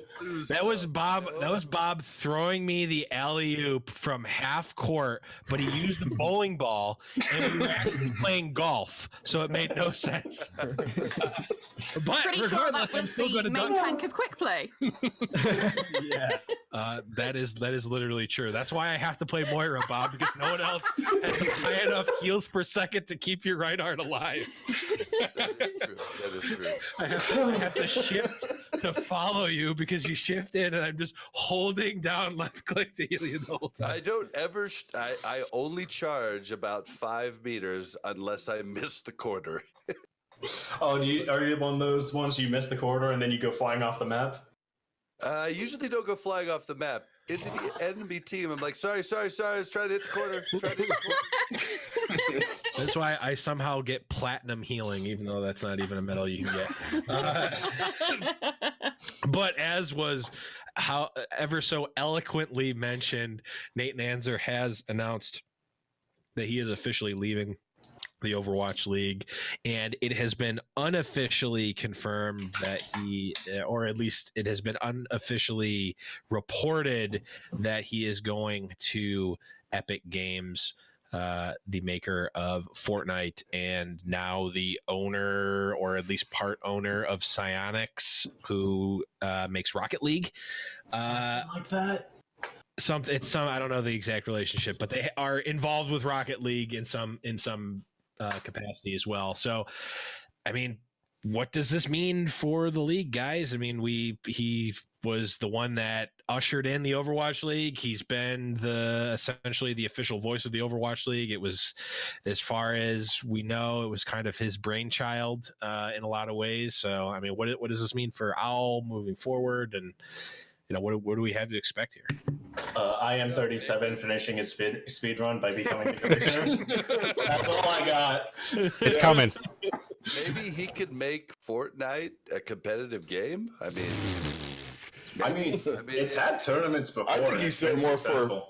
I think it's more honestly him going there is maybe more for Rocket League to make it more into a Yes. format like That's what I was gonna Overwatch say. League to kind of bring it up a little bit. I mean, that's my thought on that. I mean, I really didn't like to see him go because I thought he did a lot. I mean, everybody slams him here and there, but he brought this whole thing together. Mm-hmm. I mean, with a bunch of people, but I think he's going to be missed a lot in this. And whoever they bring in, I think they're bringing in someone from Activision that's doing the Black Ops city-based league. From what I've heard. Mm-hmm. Well, I heard it's Pete Blaselica. yeah, and he was Head of CEO. esports. Yeah, he was CEO of the esports, and he's been dealing with Overwatch League since its beginning as well. He's just not the forefront like Nate was, so he's well acquainted with it. Somebody link me the guy, would you? Pete Bastiello. So here's my thought on it. Sorry, I think I might know him. I didn't see anything about who was replacing him, but I'm just trying to think. So if I'm Nate Nanzer and I'm the guy for Overwatch League, it was in a lot of ways his baby, essentially, his brainchild that he grew from essentially nothing and really brought up to the forefront. What motivations do you have to leave Overwatch League and go to anything else? So if it's whether it's Rocket League, whether it's Fortnite, I can see a reason why you would want to be that, but like, why would you? Why do you make that lateral move? Money. Yeah. I think it's just money. Money, or there's a Money, conflict. money. I mean, he could, Money. maybe they wouldn't give him the 222 lock. Maybe it's something like that. Yeah. Maybe he's been making a push for something behind the scenes that we don't know about. Maybe he wanted the regional games a lot sooner, I thought. But then they got pushed from season 2 to season 3. No, season. Or was it always season 3? Yeah, season 3 was the. Yeah. It was always the goal. And right before regional games too. That was another one of his brainchilds. Yeah, he had a huge push there, but maybe he got something. Maybe there was a huge argument, and he just kidding. Maybe he looked at Florida's infrastructure and said, "I'm not dealing with that." Yeah, I think there's some of that stuff going on. I have to agree with Blaze and Bob here. Epic paychecks. That's all I gotta say. I mean, that's gotta be something. Multiple times, he loves the Overwatch League. He lived and breathed it. We talked for hours at the opening week. I mean, he loved this. There's no way that he leaves this just for a sideward move. They had to pay him a ton of money, and it was probably an extremely hard call for him. That's my take from the time I've spent with him. What if they just gave him a creator code? That's how he gets paid. That's still probably a lot of money, honestly. No, you got 10% off.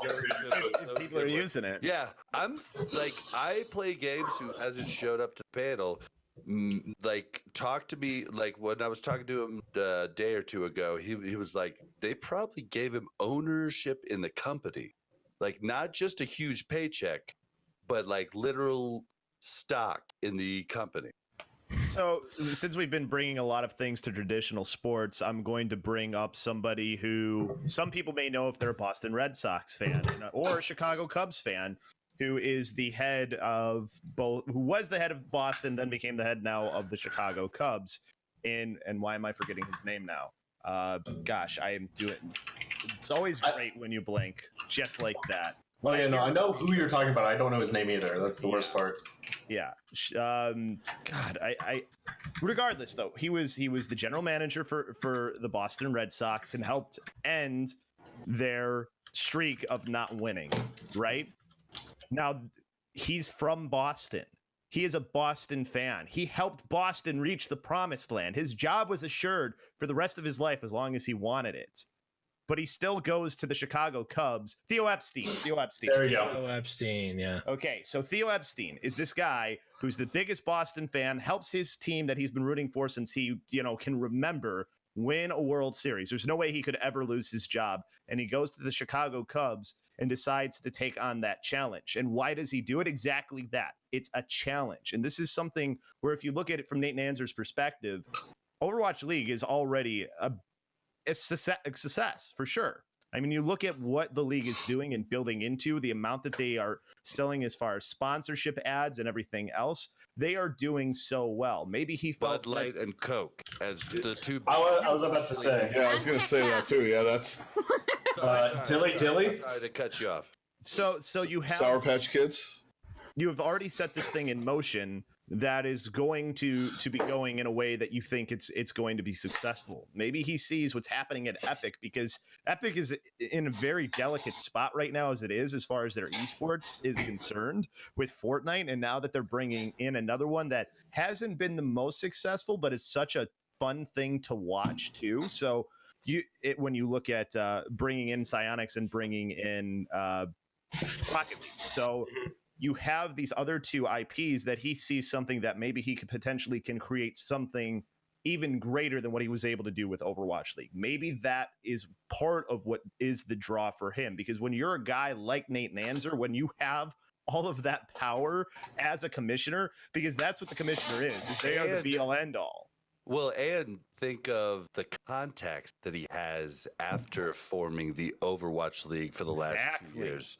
Think of those contacts that are now his contacts that he's the one bringing into something else. It goes from being something that he was a part of to being he's the reason that this other thing is happening, something that he took that wasn't going in necessarily a good direction, that now is going to go in a great direction. So I think for as far as Nate is concerned, like, this makes a lot of sense if that's the type of person he is. And from when I met him, he seems like a guy who likes good challenges and is somebody who is really accepting of trying other things. I mean, he obviously was somebody who accepted the flack of commissioner with no problem at all. That's for sure. And I mean, I forget who it was who said it, but there's a commissioner who said, you're not really a commissioner until you've been booed by the fans of the... That was definitely Slasher. Yes. I'm not even joking. That definitely Yeah. was him. No, I I'd think like to know what the thoughts are across the pond. I'd like to hear from them. Talk to you a while. Yeah, hi. I had a very similar idea. Like, I saw a lot of people talking on Twitter about it and just being like, "Oh, it must be money." Like, Nate's kind of screwing over the Overwatch League by leaving, and I don't think it's that negative at all. I do agree that it's kind of more of a sort of like a, comparing it to IT, kind of like a project management thing. He set up the ground rules. He knows that the Overwatch League is working. His baby has flown the nest, and now he's kind of moving on to do the same elsewhere. I want and I hope to think that that's the case. Yeah. I just like, it's hard. It's in and of itself. Okay. I can see it being like, okay, you know what? I agree with what you said. Nate Nanzer is just trying to, accept a new challenge, has seen the Overwatch grow to where it is, wants to move on to bigger and potentially better things. But the cynical part of my mind is like, man, Activision in the last 2 years has really screwed over a lot of people, has pissed off a lot of people. A lot of people got fired. There's reports that there's going to be more people leaving Overwatch League. Even at the beginning of the season, it was kind of a skeleton crew. They let go of a lot of people. I mean, Overwatch League didn't let go of a lot of people. Okay, Blizzard, Activision Blizzard. Blizzard. Yes. A lot of people. There's very few Overwatch people that actually lost their jobs. I mean, I think Honestly, I think the weirdest part is like out of all the people they didn't keep on to like have for more than like a full like the full second season is the commissioner. They didn't hold him down to a contract or anything like that. I don't know Yeah, I if kind of that's agree just like with you on that. it's like I mean, I don't know what contracts for other commissioners are, but like you think they would at least make him stay till the end of season 2. If It probably has a buyout I'm gonna clause. say the Yeah. biggest ball drop is not bringing Mama Rosa and esports makeup on to season 2 because Danny was looking a little greasy for all of stage 1. That's the makeup people right there. I'm not kidding you. Like, I mean, they like literally like dumped their makeup people who everybody loved. Yeah, That I was, saw the like a lot only of drop that I saw. yeah, a lot of the players were like, "Oh my god, we're gonna miss you so much," and some of the casters as well. they were huge for the social media too, yeah. Yeah, And Yeah. I did misspeak. I didn't mean to say Overwatch League. I meant Blizzard in general. Which Mhm. I mean, regardless, like if I'm at a company, even if it's not my, my division or my, team that's getting cut. When I see a bunch of other people getting fired or getting let go and things happening at the, the corporate level that maybe I don't agree with entirely, maybe I start looking into the other. Maybe I start returning those emails from Epic Games. I think that it will be painted as a good thing, but the cynical part of me is just like, man, what's this? This might just be like you see, it's like, oh man, the waves are coming in a little bit strong right now. It's probably nothing. Let's just go swimming. What it changed was like, I said 2-2, you didn't do it, so I'm out. I mean, Are we going to see Fortnite League now, like regionalized Fortnite teams? That's going to be. oh no, Franchise there's no way Fortnite. Four-man squads, no, they could barely get it to work with 6 half the time. Yeah, they're gonna have to make the game competitive first, and not like allow console crossplay. I don't think it's Isolated. console Smite- crossplay. Whoa. The Well, console no, crossplay is Smite not the isolates problem. it. Playing against console people and people on their phones. There are good players that play console. Yeah. Like if what you're saying is you don't want the pro game should not be on the live server where like you're just jumping in and trying to get as many kills as you can on like a live game, which they've done a lot. But like well, we don't need to get into the Fortnite. Yeah, let's move on. This is an Overwatch podcast. What I will say is that if I am from Fortnite side or from Epic Games side, if I am like, you know what? We're making the concerted effort. We're not going to go and just try to market to 12-year-olds. We're going to try. I said that sarcastically, but I didn't mean it to come out that way. What I mean is, You get hate from the Fortnite community. if we're not, if I'm not just going to try to, have partnerships and do skins and dances and stuff, and I want to actually do legitimate esports and not just like do these tournaments and just call it esports and put a bunch of money into it, I would probably try to hire Nate Nanzer. So yeah, I would. Yeah, if I was Tim Sweeney, I would do looking at the Overwatch League, I would do everything I could to get Nate Nanzer to fix my Back esports. to money. I mean, yeah. Though they'd also have to actually release Fortnite as a game first, because it's still technically in beta. Yes, it's Yeah. still beta. I don't know, but when you boot it up, it says still in beta. So that's just so that you Weird. can't complain about how bad it is. yeah, Yeah, we don't need to go too much further into Fortnite esports, and No. we do want to cover at least one more big topic here before we get into the Q&A section, and that, of course, is these latest PTR patch notes. We have quite a few big changes here, and let's just start off with McCree. McCree got a big change. His Peacekeeper, his primary fire, the recovery rate is reduced from 0.5 seconds to 0.4 seconds. The comments from the developer are as follows. On average, McCree's damage output wasn't quite making up for the relatively low mobility or utility in his kit. Reducing his weapon's recovery time improves the potential damage output without affecting the number of successful shots to kill an enemy. So I've seen some videos of this McCree fire rate. Ridiculous. It's Looks crazy, insane. crazy. It's like, yeah, okay, point. It's only a Mm. 0.1 change. It's from 0.5. That's a 25. Until you shoot it. That's a 20. It's a 20% reduction in speed, even if it's only Times 0.1 six. seconds. Yeah. times So six. Pine's coming back into meta, yeah? Yeah. You stole mine. What do you guys think about this McCree? Does this PTR McCree change things up? What are your thoughts on it? On certain maps, I think it's going to change some things up. Like on Control, some of the different maps. Right now, Goats is still going to get played. You might maybe throw in a DPS in a Goats comp, I guess. Because he does a lot of damage in a short period of time now. I mean, I'm a terrible DPS player too, and I actually could build my ult and like I was like, wow, I'm like an Overwatch League player building my ult up. I'm like, I got high noon in like 4 seconds here. Well, it's got to be It's Handu ridiculous. somewhere in the world. Yeah, exactly. I mean, I think it could. I think it could change some things up. Like for sure, like some of the teams that don't run straight 3-3 are going to use this to their advantage, especially teams with good hit scan players.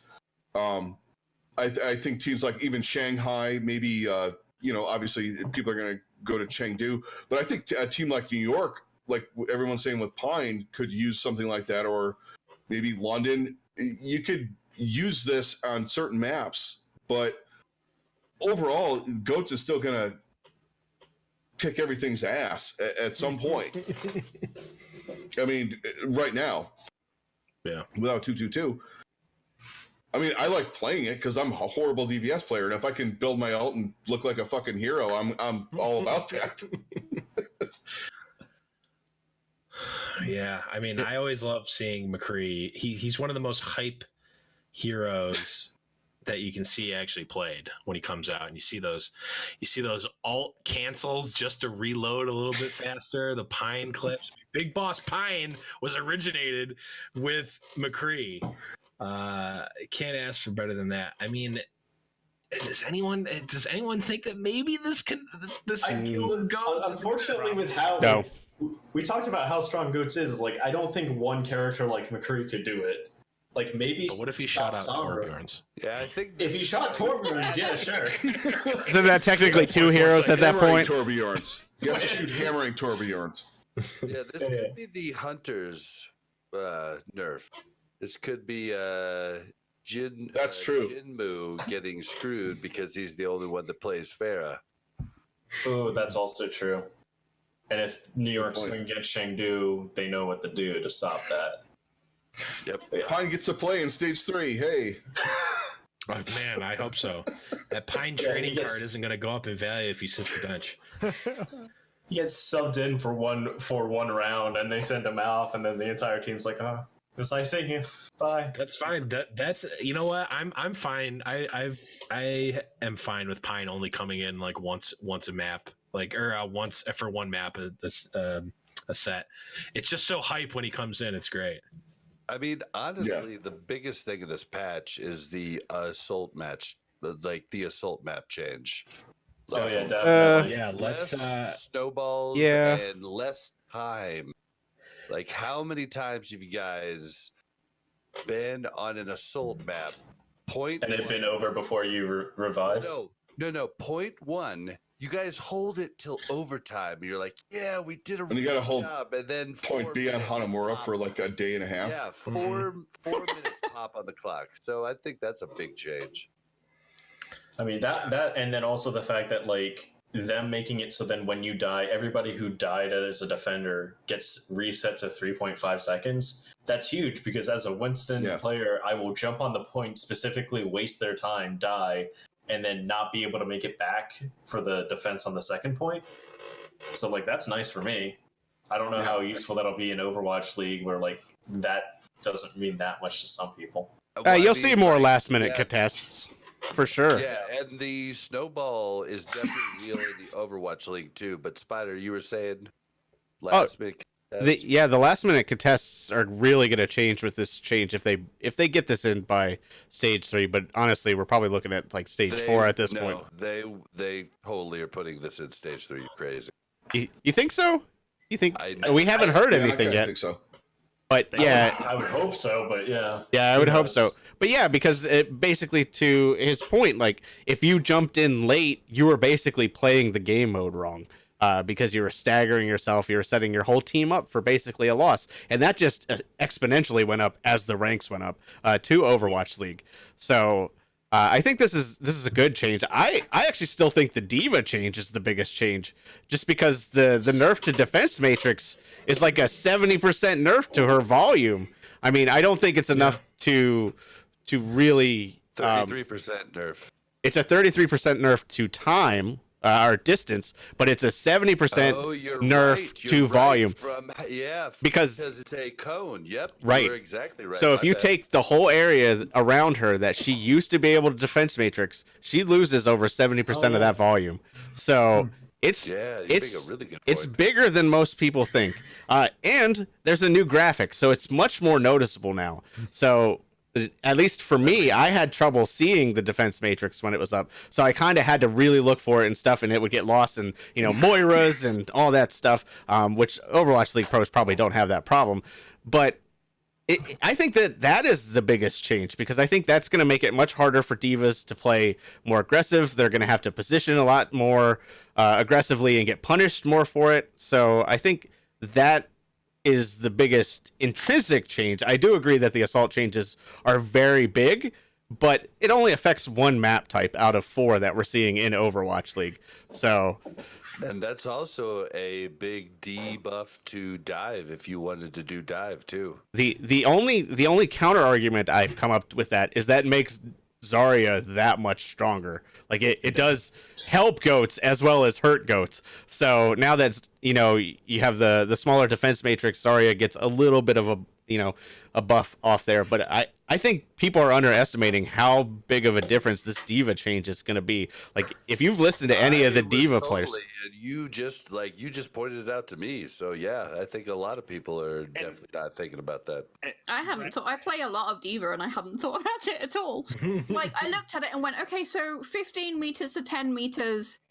On paper, that doesn't seem like much, and I find it really hard to kind of visualize. I can't play on the PTR because I play a lot of console, and my laptop just cannot run Overwatch. Sad face.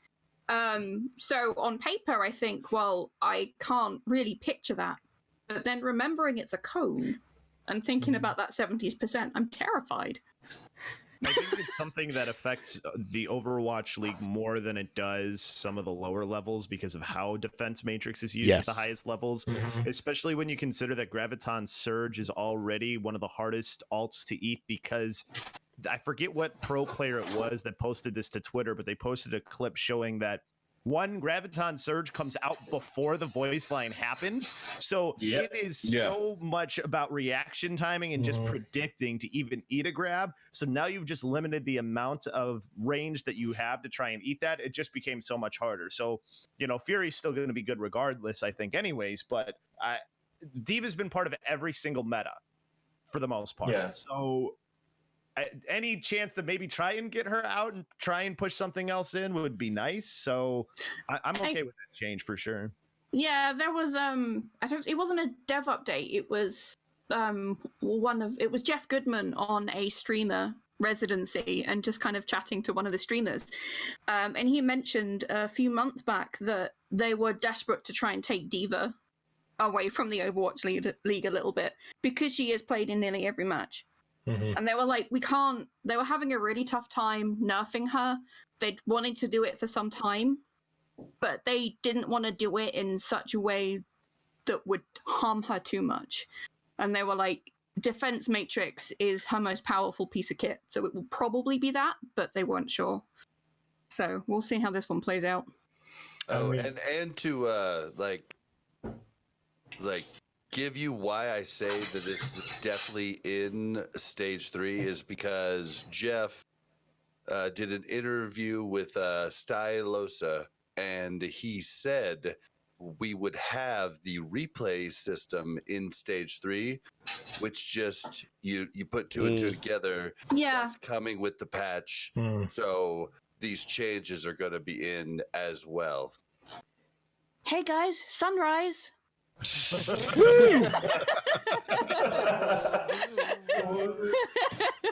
It's closer. It's so close to high noon for you. Oh. Well, you give those guns to throw them away like trash. The one thing I will say, I don't disagree with anything that's been said. I didn't. Spider, you bring up a really good point of the impact being, I think, greater than a lot of people, myself included, actually realized. Really good point. I think it does reduce some of the key impact. It also reduces, like, you know, I think it does affect Overwatch League a lot, but I also think it affects the lower levels as well, because I can't rely on my defense matrix as a crutch like I used to. Like, I used to would just keep it out all the time and be like, oh, I'm stopping a decent amount of stuff, even though I'm really not good and I should be doing this better. Now it's like I've got this very limited resource that is much smaller, and I'm blocking so much less now. I think it's going to have it. Should be though. Right. Yeah, you have to think about when you use it. I think someone like Poco is not going to be effective about it as much. Like, I think he'll be able to adjust, but like, yeah, no, somebody on Diamond or below is definitely going to struggle because they don't get the wiggle room anymore. Right, and I think we're going to see fewer of these, like, holy crap, he ate the grav, because it's going to be just harder to catch it. What I will say is that D.Va has gone through many iterations and has been nerfed and buffed and re-nerfed and has pretty much always stuck around in one form or another. So I feel like she'll still be around. She'll still be around. Didn't they say that about as long as she's mobile, she's going to be around. Yeah, as long as you can fly anywhere and negate anything an enemy shoots at you. Defense matrix is still if they want to like get her out of the league and nerf her to, you know, put her into like Symmetra land, they have to get rid of the boosters. I mean, that would be the only way to really negate D.Va's power in any. I mean, these guys are going to figure out that the whole smaller matrix thing. They'll figure out how to use it at some point. I won't. I will suffer and die in silver playing D.Va over and over again. Yeah.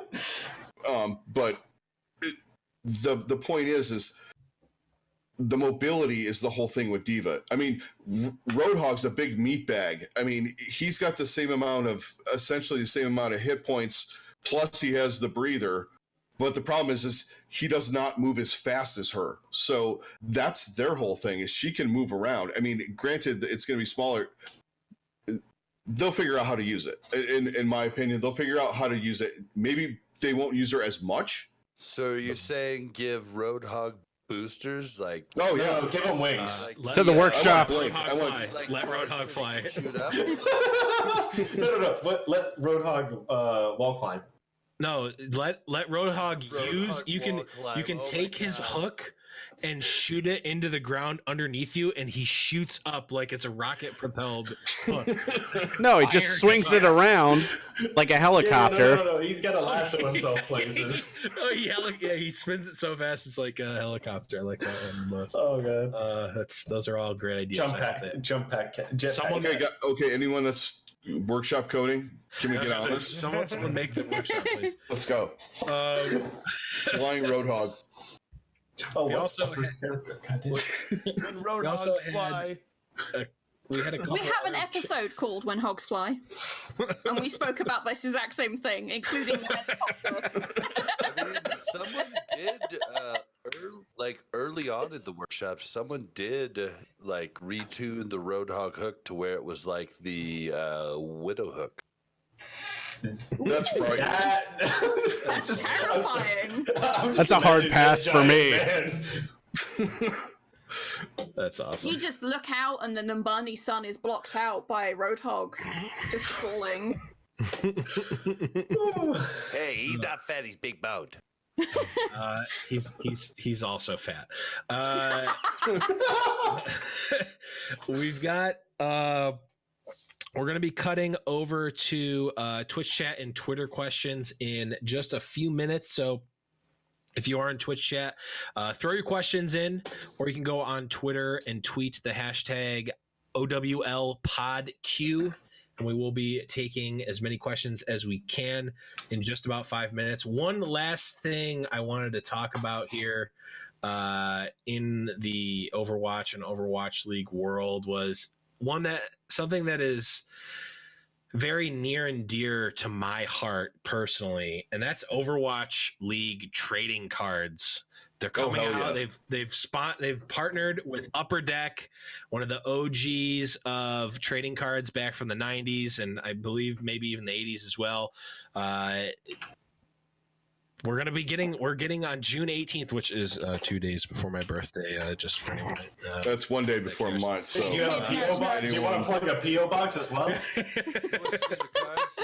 If you want to send boxes, I want to do some box opening streams. Levins, do you have a PO box? Because I literally asked on Al Recap for someone to send me cards. I don't even know what a PO box is. People offered. I know what it is. Cards, and I was like, "Oh, wait, you can't address. I'm not doing that." So, if you're asking for this, think about how you will receive them. I don't care if someone has them. I'll give you my home address, and you know what? I'll unlock my door.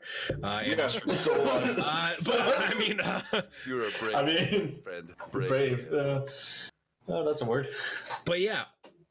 On the less creepy talking point, what do you guys think about trading cards? I'm so pumped. I'm in the trading. I can't wait to waste more money on cardboard than I have in my life. Yeah.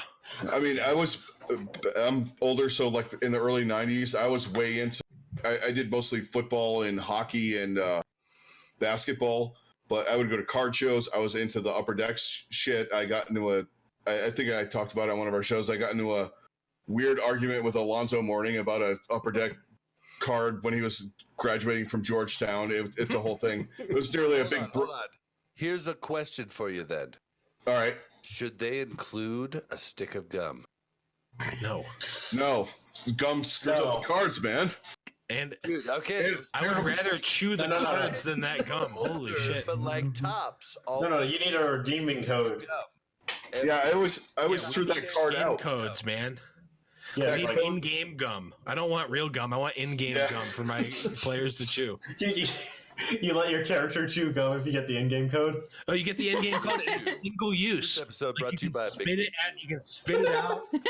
It stays there, but it's gone. So you have to keep putting in the codes to get more gum. You have a gum inventory. I was thinking league tokens, but yeah, sure. Let's go with gum. No, let's just do gum, because you know what? What are sprays if not gum? What's the difference? What if you get tokens, but you can buy gum with the tokens? Ooh. Wait. A code with the spray of the trading card. So basically, you can make the. Oh. This broke Blevins. You just killed Blevins. He broke Blevin. I want that so bad now. And you can have here's the thing. Okay, if they just have the regular set, 150 cards, whatever, that's cool. But I want autographs. I want one-on-ones. I want game used. I want game used DX racers. I want game used. I want all the cool things. I want monitor chunks put into the damn cards and shit. I want all that stuff. Yes, I want the reverse foil card. I want rare shit in there. You want a shiny? I want to basically be fueling my degenerate gambling addiction while I'm opening these boxes. Okay, I don't want to just collect. I don't care about that. I want to get something that's rare, that's collectible. I want cool shit. I want the reverse foil swoosh Ricky card. That's all I want. Oh, I want swoosh. That's I don't know if that's possible, but I want that. I want pro outbreak big boss pine reverse foil 101 card that's the special. I want that. I want to be able to buy an old Beckett magazine and see how much the pine card is worth. I want all that stuff. Bring it. That was life for me for a while, man. We didn't have the internet. 8 to 10 years old, man. Those were like all the way up until middle school. That was my life. And then here's the other thing I want that I don't think is going to happen, but on a somewhat more serious note. I mean, that was all serious. I actually do want all that stuff, but like they're doing like they did mention that they're doing at least some of it is going to be like online as well. Like there's you can collect online and you can get the real cards too. I want them to have like, even if it's not actual fantasy, like I'm fine. HighNoon.gg does a great job with their fantasy. Give me something like where we can have like I can collect the cards and have some sort of game, even if it's not like it doesn't need to be like Hearthstone. It can be like, oh, I've got the season 1 like big hitter Pine card that's got like a 99 stats and like do like a little like weekly thing. I don't know. Give me something. You guys have Top Trumps in the US? I was about to say, like, no, Top Trunks is not a thing in the US. You're gonna have to know what explain. that is. Okay, so Top Trumps is you can get it for various things. So there's like Doctor Who sets, there's Pokemon sets, there's various like TV animations, but they're all basically just you get a set pack of cards, and every card in the pack has slightly different stats. And then you like to play the game, you shuffle the set of cards, divide it between however many are playing, and then you call out a stat. So say attack. So you're doing racing cars, you got your acceleration, your top speed, and your wins or something like that. And it like varies depending on like what set they're doing. And you call your stat, which you think is going to be the highest, and then the other one calls it, and then whoever has the top trump wins. But yeah, I mean, give me something. It's like that's dangerous. Well, I'd be all in that. Here's the thing, like I get like I think that from Upper Deck side, like, and maybe I may just not have as much knowledge of the trading card industry as I once did, but like the demographic for trading cards is much older than what the demographic for Overwatch League is. Like you're getting a lot of older people that are buying cards, people who collected when they were younger and continued. Like you've seen the prices of these booster boxes are going up and up because it's not like the demographic is not Hold on. every What kid do you is think the demographic for Overwatch League is? I don't know, 18 to 25, 18 to 35. Okay, so you're hitting in the perfect range then. Yeah. Okay, so like 25 to 35 is the actual demographic Overwatch League. Okay, that's great. So people who are 25 to 35 now. So I'm like in the middle of that, and I was on the tail end of collecting baseball cards. So like if you're younger than I am, you probably... I thought I was on the tail end, and I'm on the lower end of that spectrum, like 20. I'm way past the other end, so I'm not even gonna get into that. Yeah, I'm at the other end. What I'm saying is like if you're like you're always trying to get younger people to buy your product, right? Because that's the future, obviously. So like you're taking Overwatch League, you're taking baseball cards, you're merging, and you're trying to get a little bit of both ends. So I don't know, just anecdotally, the people who are like much younger than me didn't collect baseball cards, so there's not like the nostalgia of it. They don't like, I mean, they, people collect things like Funko Pops and stuff, but those are more like displays. It's not like you're not like collecting these cards just to like, so I have my binder that's a full collection. You're either doing it because there's some sort of game associated with it, you're doing it because you want to resell them, you have some sort of thing, not just inherently buying the cards for the cards. So I want to see more out of the cards than just like, oh, well, I can say I've got 150 out of 150 and I got my binder and that's going in my closet and I'm happy that I did that. I want to see something more than that. I'm not in the 25 to 30 age range. I'm younger. I'm 20, and I'll probably buy a couple packs of cards, but I'm not gonna try and complete a set or anything. I'll buy some and be like, oh, I got a super card.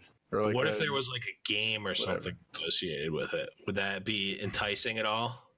Even then, would it be more enticing than just like, oh, I got these 5 cards? I'm not a card game guy. It'd be enticing for someone. Yeah. I want a full TCG. Like I want a WoW TCG, like Overwatch League TCG. I do too, but that's not going to happen. Do they have a Prophet God card? You just put it down at the end of the game. I win. Yep. He's the only person on my 6-man team, and I still... You've activated my trap card. Now all of your cards are from the Mayhem. You've All right. activated my defense matrix. All your cards are mine. You got Poke, you're gonna blow up the moon. That's the best I got. Oh, so good. That's really what I wanted. That's really all I ever want. But we do cards belong to us. yes. But we do have a couple of questions in here from chat. We've got a question from Danta. Hello. Do you feel the panel? Oh God, I'm not answering that question. Hey, The answer is maybe. Who knows? Hey, Yeah. Levis, did you see the questions I posted? Oh, okay. We've got some questions here from Twitch. How do you guys feel about Blizzard nerfing all support hero damage by a certain percent? Assume it can't be that easy, but it's okay. Yeah, we've got. How do you guys? I mean, we kind of talked about this a little bit, but what do you guys think, just in general, about nerfing every support hero and every tank hero's damage across the board?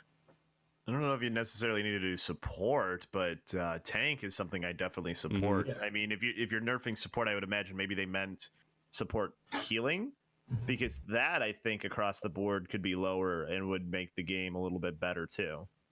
Tank damage definitely I could see going down. Support damage. I think they were talking about damage across the board, like just bringing their damage down. Yeah. I think some. Yes. You think about it, Zen has an amazing amount of damage. Reinhardt has amazing damage. Zarya, Roadhog. I mean, even Diva. So Yeah, I think a lot of damage. I think a lot of the flex tanks or off tanks, as we're calling them, they could use a damage drop. I'm not really on with the support damage drop, but I think some of the problem is the tanks, like we were saying before, they do too much damage. Some of them, and the supports not so much. I mean, there's a lot of supports where you're really not. I mean, there's nobody playing Moira in Owl right now, really. I mean, on certain maps, certain things where you have a high damage output, she would probably be one of the ones. And Zen maybe, but there's a lot of skill involved in the amount of damage you can put out with Zenyatta. I mean, okay, but Moira was like OG of the Goats comp. Like Goats comp was Moira before. But it was never her Zenyatta. damage that put her in that No, spot. It was her healing. It was the healing spikes that she had, or the burst healing. Yeah, and the AoE healing. The AoE on AoE. Give Moira more damage. No. Don't give her more damage, and don't give her more healing either. Like if you nerf Zenyatta's damage, that one maybe not as much would be bad, but the rest of the supports really don't do much damage. So I don't see where there would be the benefit of nerfing their damage. That's why I thought maybe they meant for the supports, maybe they meant to say healing, because healing across the board is still really high, and that is something that is a legitimate issue. I mean, then Moira has the lowest damage of any healer, but the most people doing damage. Well, you got to remember she has her talking about Al though. That doesn't happen. Yeah, that doesn't happen in Al. It just happens on ladder, and it makes me cry. So you're saying I'm a better Moira than anyone in Owl. Got it. Got there. We got another question here from Twitter. Made you look, I think it is. Like made you look. I got so got it by that. Made you look. Wow, I'm stupid. English is hard. I just got bamboozled there. Who do you think will have the biggest turnaround in stage 3? I'm assuming we're talking about teams, not players. That's what I think too. Yeah, Mayhem has the biggest potential, but I don't see them delivering on it. That is actually their new corporate slogan. Could improve, might not. I think Toronto has a pretty good chance. Yeah, I was going to go with Yeah. Toronto too. They got kind of lost in stage 2, but if they can find their team, their starters, how they work They can get together, their I think they stride could back. get a lot better. Yeah. Yeah. Yeah, Or Washington. I actually Washington's a good choice. talked to Bishop, like, was it last week? Last week, because I was at an event there, and he's got some stuff that they're working on. Like, they had some internal stuff that was going on that they're working through, and it looks like things are going to be good for this stage, just from the little bit of insight I got there. So I'm obviously biased, but I'm thinking Toronto's probably my pick for biggest turnaround here in terms of changes from stage 2 to stage 3. I definitely agree too. I was a fan of Toronto in stage 1. I think Stellar leaving last stage kind of threw them off, and they had to kind of scramble around and try and do something. So, and their schedule wasn't exactly, easy. Right. But I definitely think, especially with the moves that they've made. I mean, I don't know exactly what they're doing with Envy or whatever's going on with their tank line or anything like that right now, but it seems like they're going to make a move where they're going to kind of go back up into the, I would say top 10 instead of they had a horrible stage, but I think they're going to go back up in the top 10, maybe go into the stage playoffs again. That would be my pick for them as well. I mean, No fuel call, Bob? Well, we're 5-2. What are they gonna go? 7-0 or whatever. All right, let's not get crazy. Right. That's not really a turnaround. I was really hoping you were going to take They are good. the turnaround would be that they go 2 and 5. You don't have Yeah. to defend it. Like, Fuel's No. good now. Yeah, I think Toronto is a good call. They have a relatively easy schedule. They have a couple of harder games. They'd probably be my pick too. You can make a point for the Mayhem. They may have a turnaround. Even the Charge schedule isn't hard, and they were a team that showed promise in stage 1 and then kind of dropped off in stage 2. Mm-hmm. So there's a lot of teams that I could see having a good turnaround. I think if we're looking at like the opposite direction, I actually think Chengdu is going to have a bad stage 3. I'm with you on that. They have a tough schedule, and they've been slowly declining. So I think if you're looking at turnarounds, not necessarily in the positive direction, I think Chengdu is probably the one we're going to be most worried about, at least from my point of view. I think you're wrong. Oh, why? Say it like you mean it. Because, like, no Because one. did you see how many Chengdu players got voted to the stressed. All-Star Like, game? that's the biggest problem. Chengdu has taken a couple maps from the fucking best. Well, Outlaw took a map from the Titans. That doesn't mean shit if they don't win the game. No, it's contenders. You don't have to win. Either way, Outlaws, one of the shittiest teams in the fucking league, took True. a map from Titans because the Titans didn't know how to play against it. Huge. So Chengdu still is going to be 50-50 because no one has any clue how to fucking scrim against them. And when they do scrim against them, it's almost like a joke. Like, no players take it seriously. Chengdu's getting their actual, like, the person that they wanted playing main tank into the fold of the team too. Like that's something good else to point, be considered. good Yeah. for Oh my god, I didn't even think So, about that. They got all those.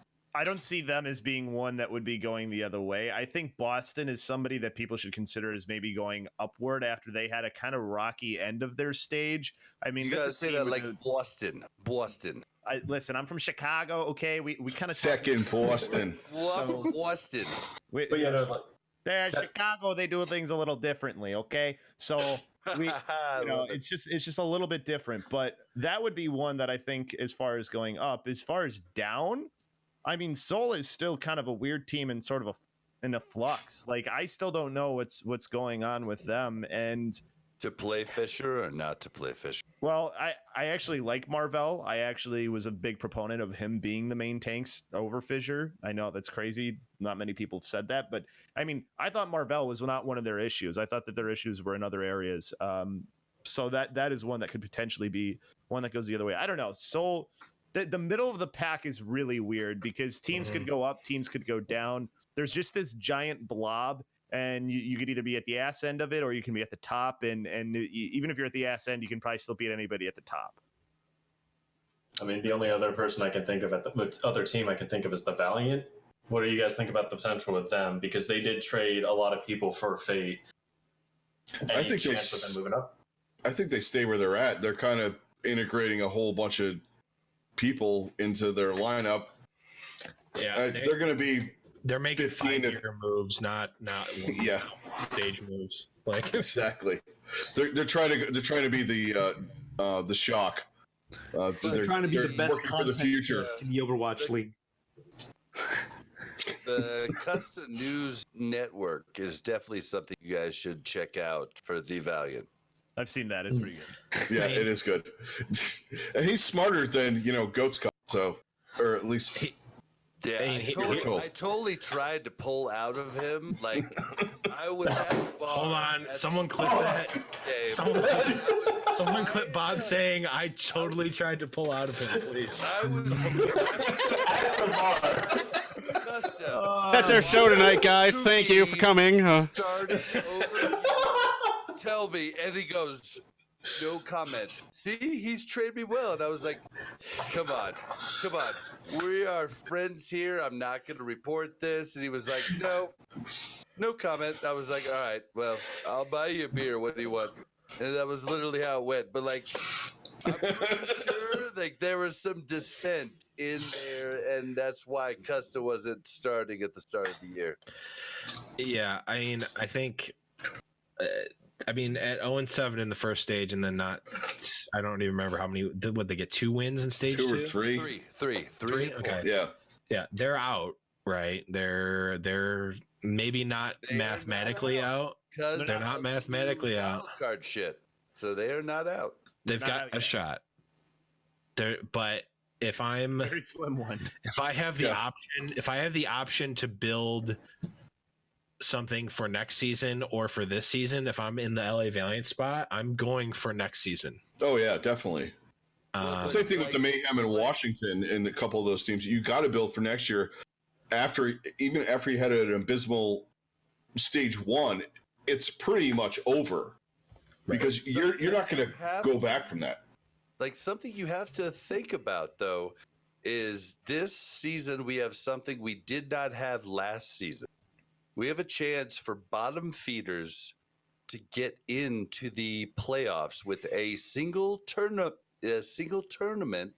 which last year was the stage 4 finals. This year is going to be the stage 4 finals are taken over by who makes it into the grand playoffs. Mm-hmm. I agree. It's going to be a huge, like, that playoff is going to be. But it's like 7 to 12, right? 13. Yeah. That is true, what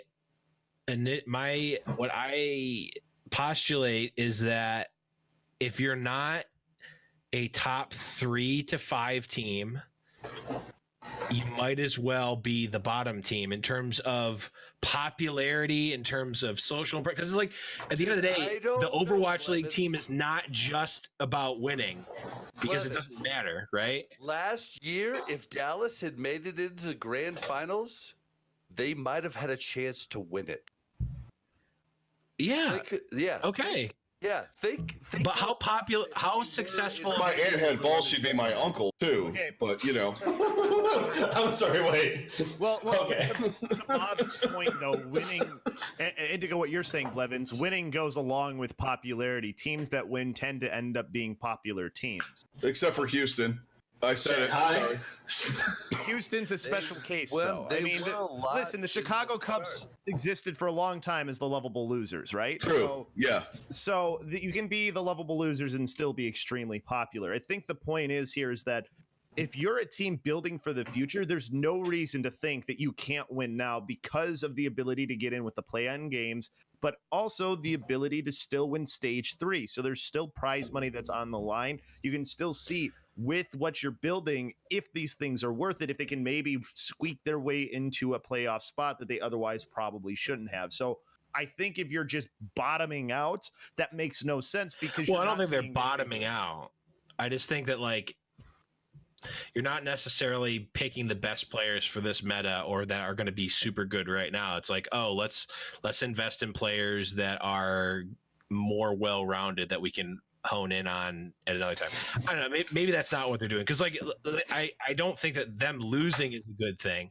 I just don't think that like them going from being at the bottom of the pack to the middle of the pack does anything for them. I mean, yes, they can win a stage playoff, but who cares? I think to your point though, if you look at the best players that you would want to build with, those are players that are going to be able to transition to those other roles that are relevant right now, no problem. I mean, look at Prophet, look at Sominsu, look at Sinatra. Like Prophet's one of the best DPSs in the league, though, and he's still a good Zarya. So, but that's my point, though. He transcends above a lot of the players in the league, though. You know what he doesn't transcend above, though? New York Excel sandbagging, as we saw in the All-Star game. Well, we could certainly go on about this ad nauseum, but we are running up close to time. We've got one last question here from chat, and we can be relatively quick with this one. With the new replay system being added, which Overwatch League player or players will be negatively impacted by being able to watch these replays available in Season 3? For example, the Brig Bot hydration. I was going to say the Brig Bot Zachary, but, you know, because I've actually seen Seagull pick him apart in last year's All-Stars game. Like, who's not doing anything? Oh, it's Zachary. Exposed here. Right. I think it could be anybody on any given week. I think everybody's going to have their bad game. So, you know. Quite honestly, what the World Cup viewers showed me was Sinatra fed in last year's World Cup and did not protect Muma for shit and was basically a feeder the entire time. Everybody gave Zachary shit, but if you watch the replays, Sinatra was the problem. And that's what we're going to see. And like, also, the team was the problem. Like literally Sinatra fed the entire time. Watch it. But so like it's not going to be huge for the Overwatch League because I think people are watching that quite a bit. It's going to be fucking huge for you playing with your friends and be like, why the fuck did you do this? Oh yeah, no, it's gonna be great when somebody misses their grab and you get to call them out on it every single time. Yeah. Let's improve toxicity in Overwatch. People able to analyze your every move. It will be constructive toxicity. Well, it's like at least your friends get to call you out instead of just some random stranger. Yeah. It's time to look inward. I want to say coaching staffs will be the ones that are more going to get shown at how bad they are with the use of the tool. Because if you're the not coaching staffs have had it. If they've had it, then they've had it all. They're worse than we thought. Most of them. They had it. Well, if that's the case, then yeah, he said on an interview that they've had it the whole time. It was just a networking issue to get it out to the majority of people. So internally, they've had it this whole time. Yeah. Yeah. All I can confirm is it was in stage 2 for sure.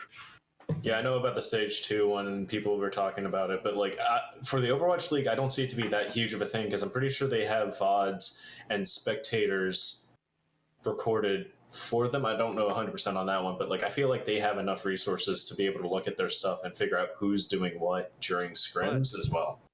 If you okay, so like we've talked about over this broadcast, we've talked about how the coaching staffs on the teams are kind of lackluster. Yeah.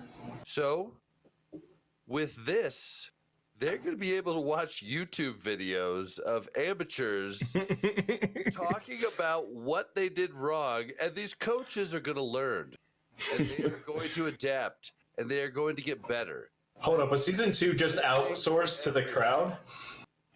Yes.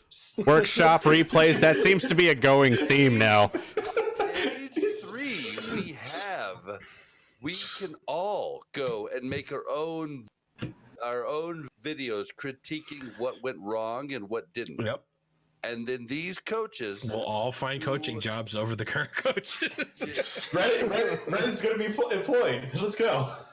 But I mean, I think it's actually going to help coaches because us as content creators, they're like, they do watch us, they do follow us on Twitter, they do follow this, so they are going to be able to grow with us, and I think that's a cool thing.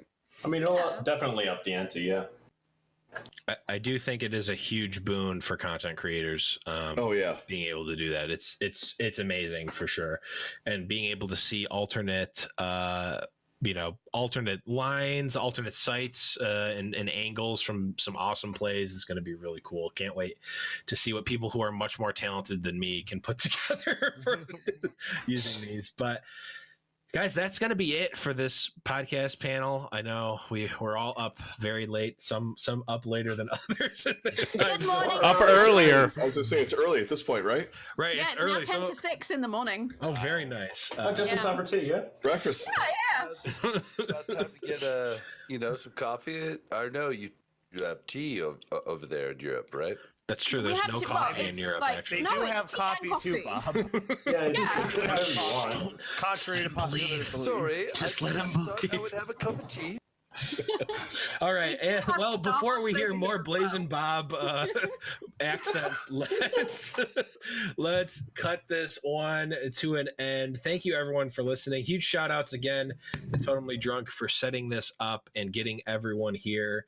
Really do appreciate this. We are again going to be doing these panels in between all of the stages while we have this nice downtime. The what feels like 500 years in between Overwatch League matches. It's better than the off season, let's be honest. Yeah, exactly. Yeah. True. But guys, that's gonna be it. Thanks everyone for watching again. For everyone here on the panel and for everyone that was in the first panel, I am the Blevins. Thank you all, and we will see you guys in between stage 3 and stage 4. Bye-bye, everybody. Later, guys.